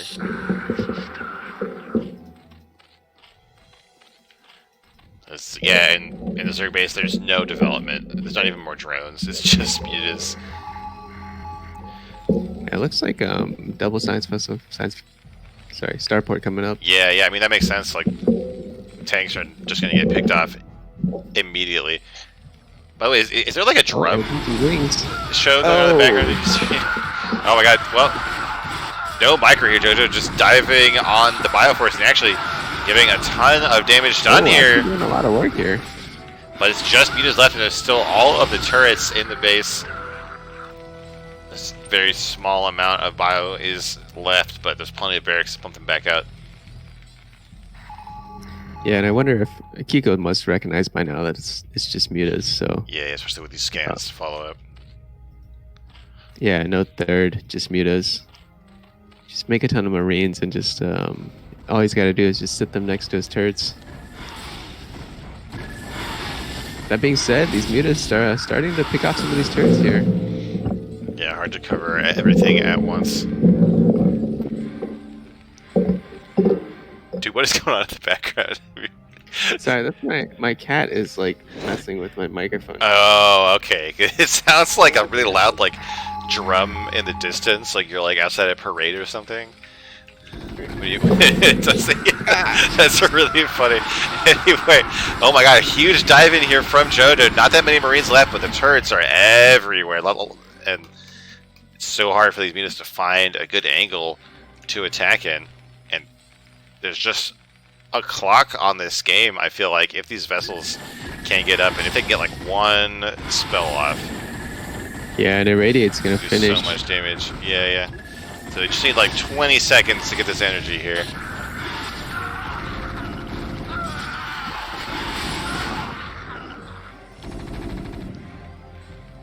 The micro stacking thing is pulled all the way into the main almost. It's like a sign that the game has gone on longer than JoJo wanted to be here. We do have a third base finally coming up. Yeah. Oh, is he gonna pick up the vessel? Oh, not before they irradiate. Oh, the split is not quite there. A ton of damage goes down. The turrets picking off the rest. There's Marines here. There are some links in the natural mineral line, but they get cleaned up. And look at this. So now I feel like JoJo is trying to transition out of this now that the vessels are up, like with this third base, but it gets scouted, and like Terran has twice as many workers, is up a ton of supply, has way better tech. We got 1-1 on the bio. We have 1 attack on the air and no upgrades on the ground. Like, yeah, here comes. This could be a last Hail Mary kind of attack, and it's doing a lot of damage here. Yeah, a lot of work, but there you go. As soon as the links die, everything gets cleaned up. Zerg trading the gas for like Marines is usually a bad trade. Yeah, like I don't know what JoJo can do now. Like it's too late to like get a bunch of lurkers or anything, and Hive Tech's not even started. We have seen Kik0 be very defensive. Like in the first game, it took a long time for Kik0 pulled that switch and tried to kill bases on the map. So the game could go on a while longer, but I feel like Kik0 is in a pretty strong position. Now that he has vessels out and he knows that Zerg is just on Hive Tech, he's not scared of anything. Oh, there's even +2 coming for the mutas, but I don't think that's going to have time to pay off. No, and Vessel Energy finishing upgrading, that's it's an interesting upgrade. I mean, it must be good, right? Like, especially for the new ones that pop out. Like, I mean, if you're going to make more than 2 vessels, then I think it's worth it. A bunch of scans going down. Kik0 trying to figure out what's going on in the Zerg. That third base is done. Trying to get some Sunkens there. No mining whatsoever being done there, though. Yeah, and after like Marines have like 2-1 upgrades, Sunkens are like progressively worse. Yeah. Yeah, Look at there's these vessels nicely magic boxed. and the perfect little square here. Yeah, there's no lurkers on the defense for Zerg, so there's nothing to punish Terran for just jamming a ton of Marines up that ramp. Blue vessel getting in a radiate. Oh, there's another one. Oh my god. And the Marines are here just to kill everything everywhere. So many videos going down. More and more irradiates. It's looking pretty good for Kik0.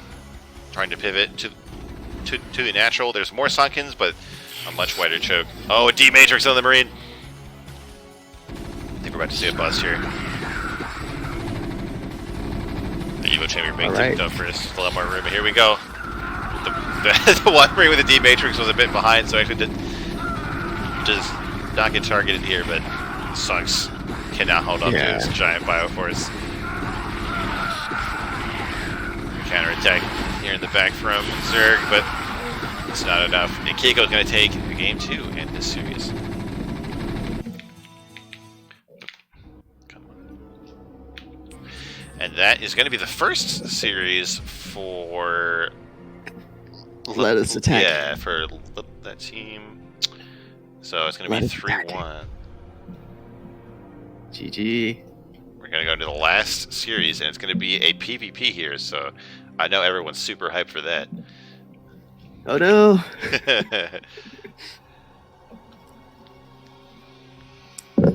So I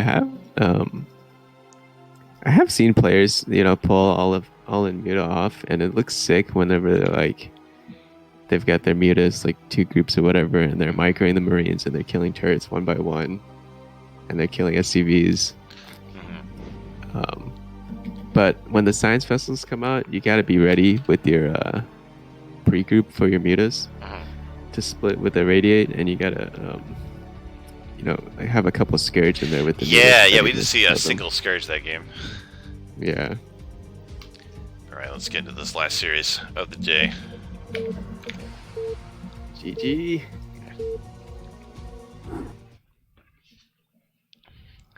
Alright, here we go. In the top middle of Neosylvad, it's the yellow Protoss IRK NX, aka nxsf.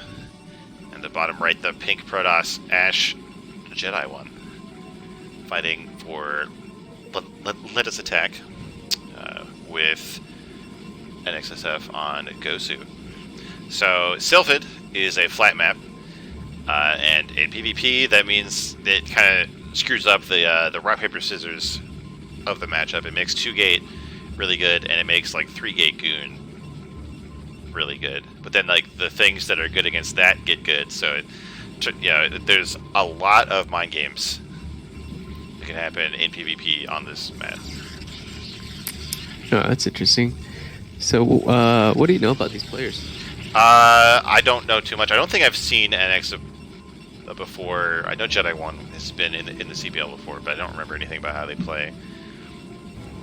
Yeah, I remember Jedi 1 was like really good 3 seasons ago in like tier 0, and he's probably still really good.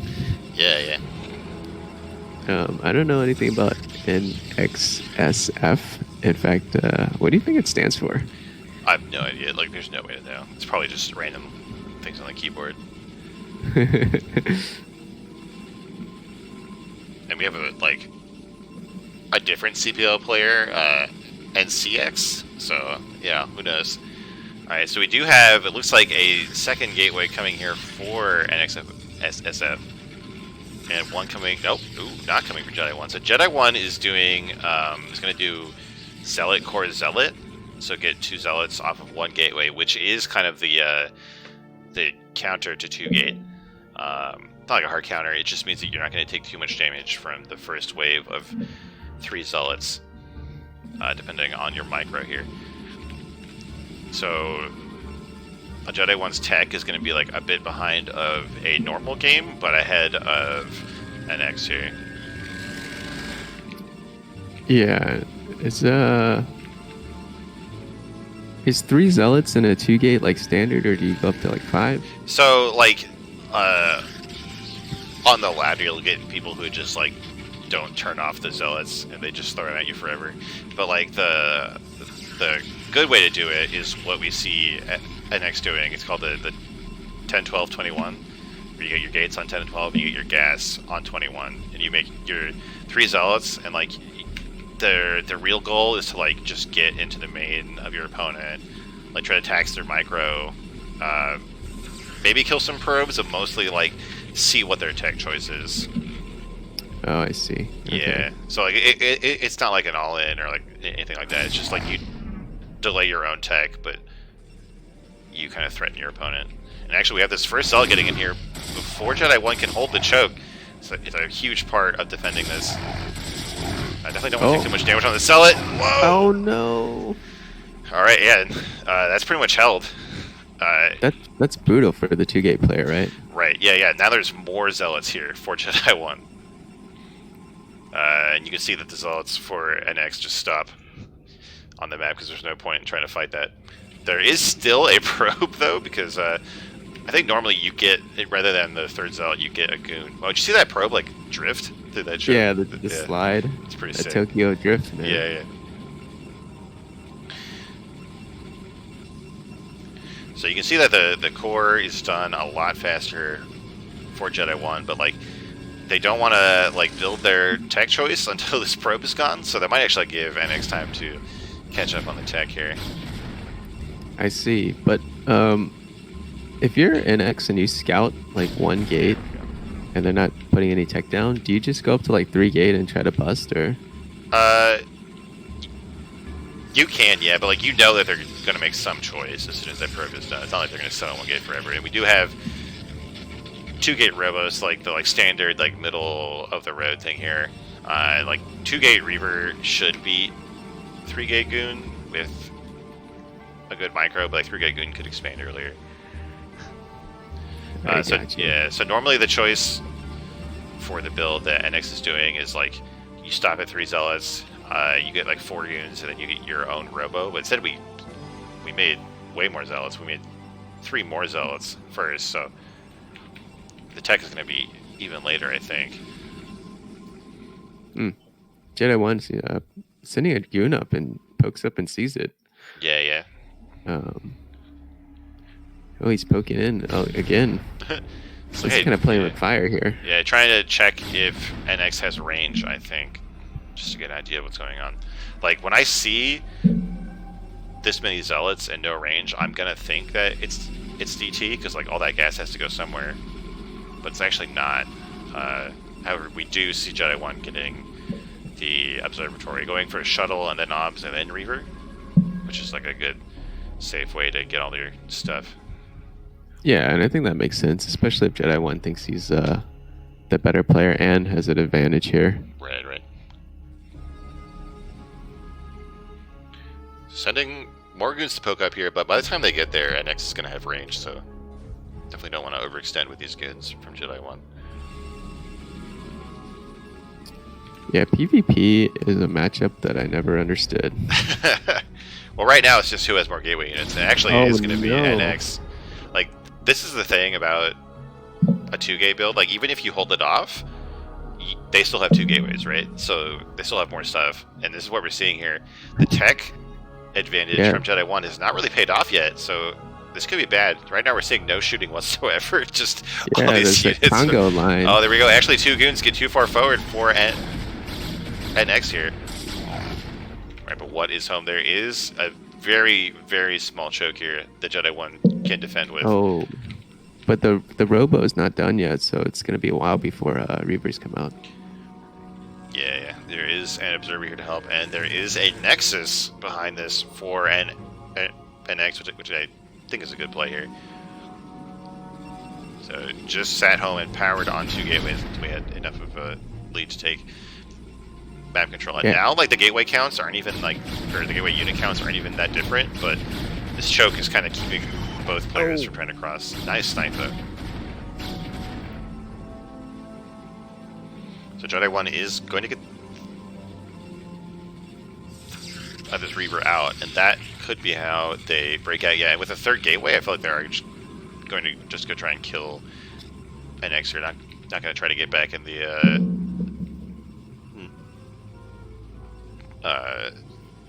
expansion game. Yeah, and without reinforcements here, yeah, I think Yeah, NX. yeah, just add it. Yeah, Caesar Reaver is like, nope, moving back. I've had enough. But I think Jedi 1 would be really scary if they just crossed the map right now. They do have the money to expand. They kind of pile on block.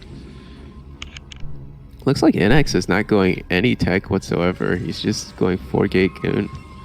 Yeah, it's scary. Like once you're behind in tech, like you don't really want to try to do the same thing as them. You try to get some other advantage, but definitely requires like a very nice arc and good micro. And there's so much on the ground for Jedi 1 since NX spent a lot of money on the expansion. Oh, he's gonna go for the shuttle and the Reaver. Oh shit! Oh, he gets the shuttle. Gets a huge shuttle. The shuttle. The shuttle goes down, but the Reaver is still alive. Gets a few juicy scarabs, but does get picked off, and NX is gonna run after getting that. Shuttle was just flying too far forward. Yeah, but this goon count is looking scary from Jedi 1, and NX getting pushed back all the way is natural. He's pulling the probes off the line. But there are 4 gateways coming at a time here, so I think if NX can hold on just a few seconds longer. Okay, with so many probes going down, Jedi 1 regains the probe lead. There is a expansion coming down for Jedi 1. The natural, and actually, I guess that those gateways just aren't enough. The goon lead is too much here for Jedi 1. Wow, I'm actually surprised. Yeah, me too. Yeah, this choke here is actually going to make it harder for NX to escape here.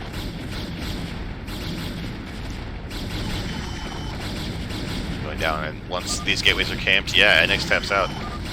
GG. Don't call it a comeback. And that's going to be one in the series for Jedi 1. Man, too bad there weren't any ZVZs today. Yeah, yeah.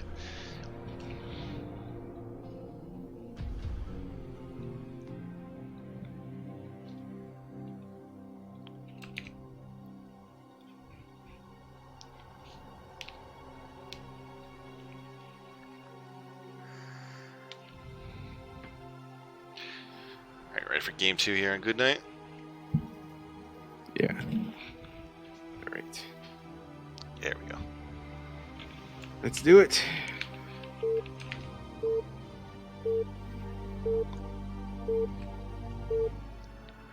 Oh,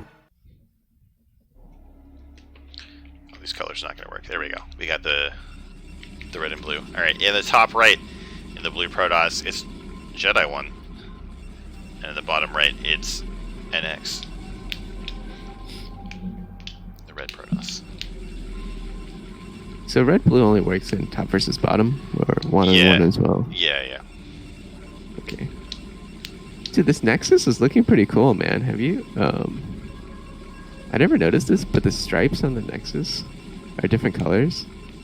Like there's that red and then the green at the bottom. That two-tone. I'm not sure what you're looking at, to be honest. The little like Adidas stripes on the Nexus or whatever. Like on the triangle parts that come out, or on the side, yeah, like the I don't know, those little things. They're like popsicles or. Oh, yeah. The part of them are team color, and part of them are just like that metal green. They did a good job with these graphics. Yeah.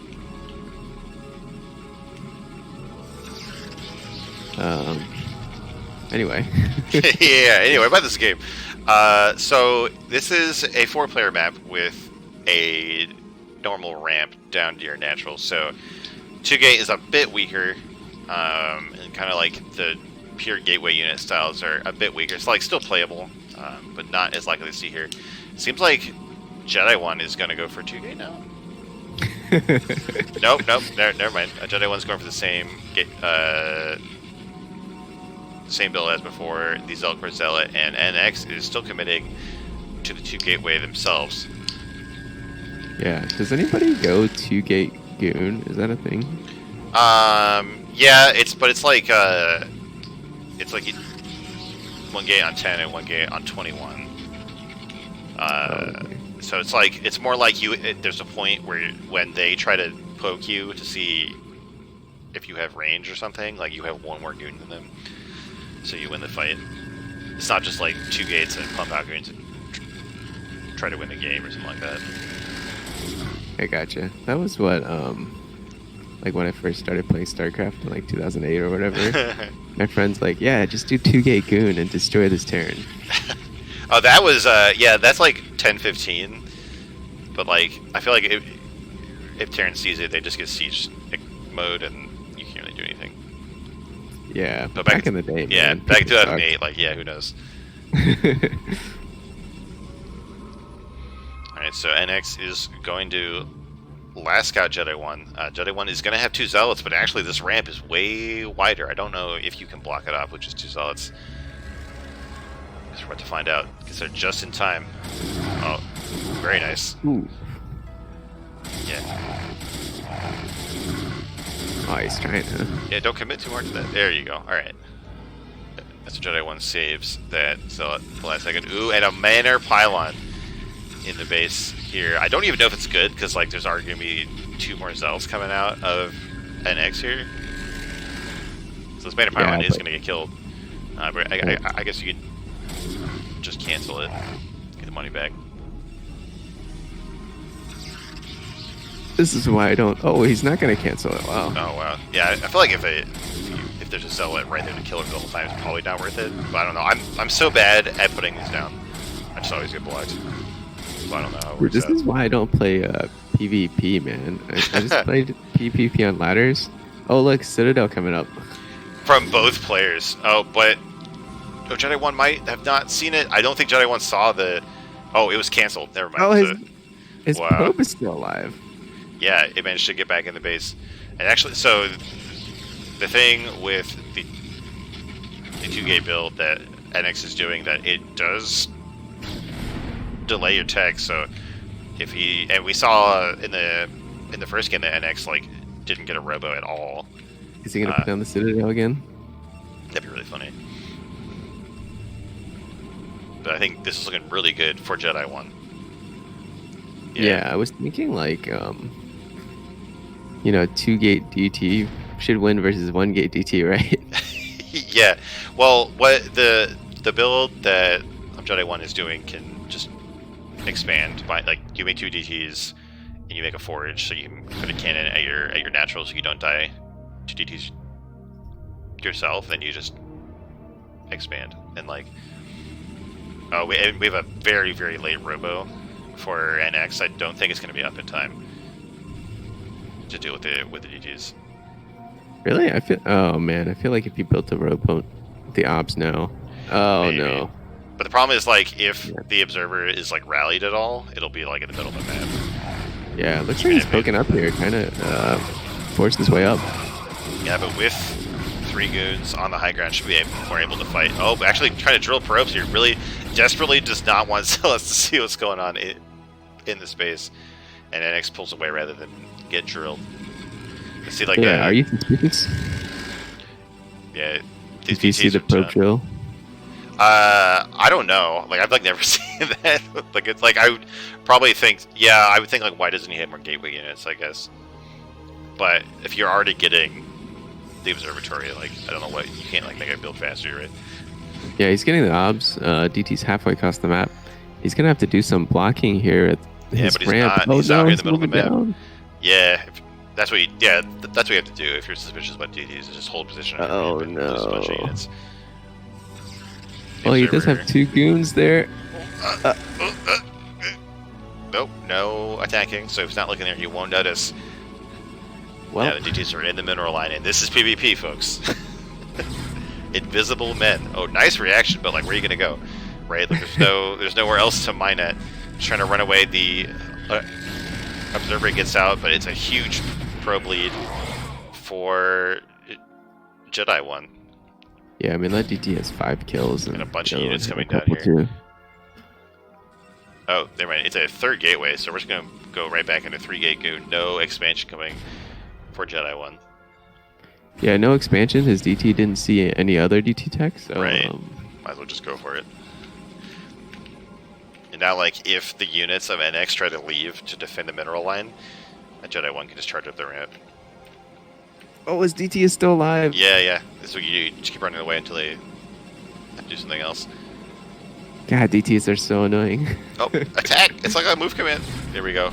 NX is trying to bust man. down the ramp and does have a lot more gateway units.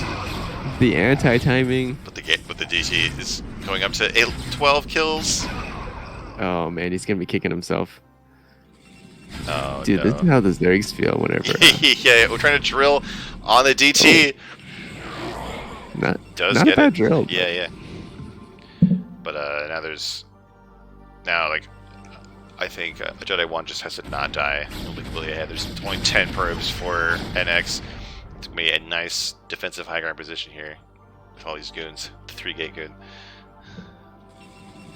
I want to see like a player when they're this behind just go for like a pro pull and just go for Just it.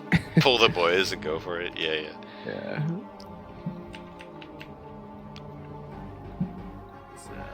This probably feels bad. Yeah, I don't really think it's winnable from like they'll only way would be like if a Jedi 1 got way too greedy and never made detection, and NX just went into their own DTs. Like that can happen, especially if you go like for a DT drop, because like maybe Jedi 1 would only get cannons at the front. But we see the robot coming for Jedi 1. We don't see any more tech coming for NX, so I think we're gonna see like one more attack and then tap out of the game.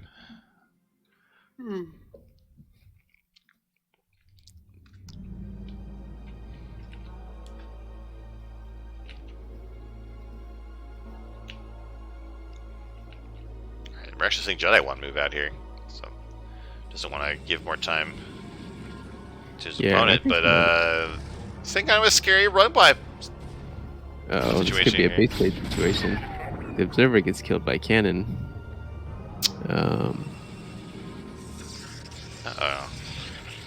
Well, I don't know who wins this. I mean, I guess if Jedi 1 builds some more DTs, maybe, but there is an observer for NX, and Jedi 1's not turning around. He's just going forward. There's only 2 goons here in the base of NX. I have no idea what's going on anymore. Yeah, I mean... Whoa, NX just doesn't even want to play it out. Yeah, I feel like he had a chance there. Yeah, like I feel like if you could like hide a probe on the map, like maybe you could just kill buildings faster. But that is going to be the series for Jedi 1, and that's going to bring the end score of Tier 0 between GOSU and Let Us Attack to 3-2. Let Us Attack. There it is. All right. So definitely well played from all of the players here. We saw some good games. We saw some long games. Thank you for casting me with the Hanks. No problem. I'm going to find someone to raid. I know tomorrow morning Scimo is going to cast some Tier 3 games, so definitely tune in for that, guys. Dude, Scimo is a casting machine. Oh, yeah, yeah.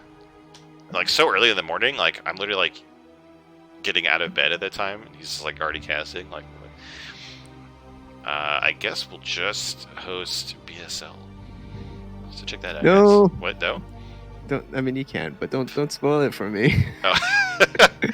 Okay, you can just tune out. I don't know. Yeah. All right, thanks for watching, everybody. See you next time. Yeah. Have fun watching BSL. All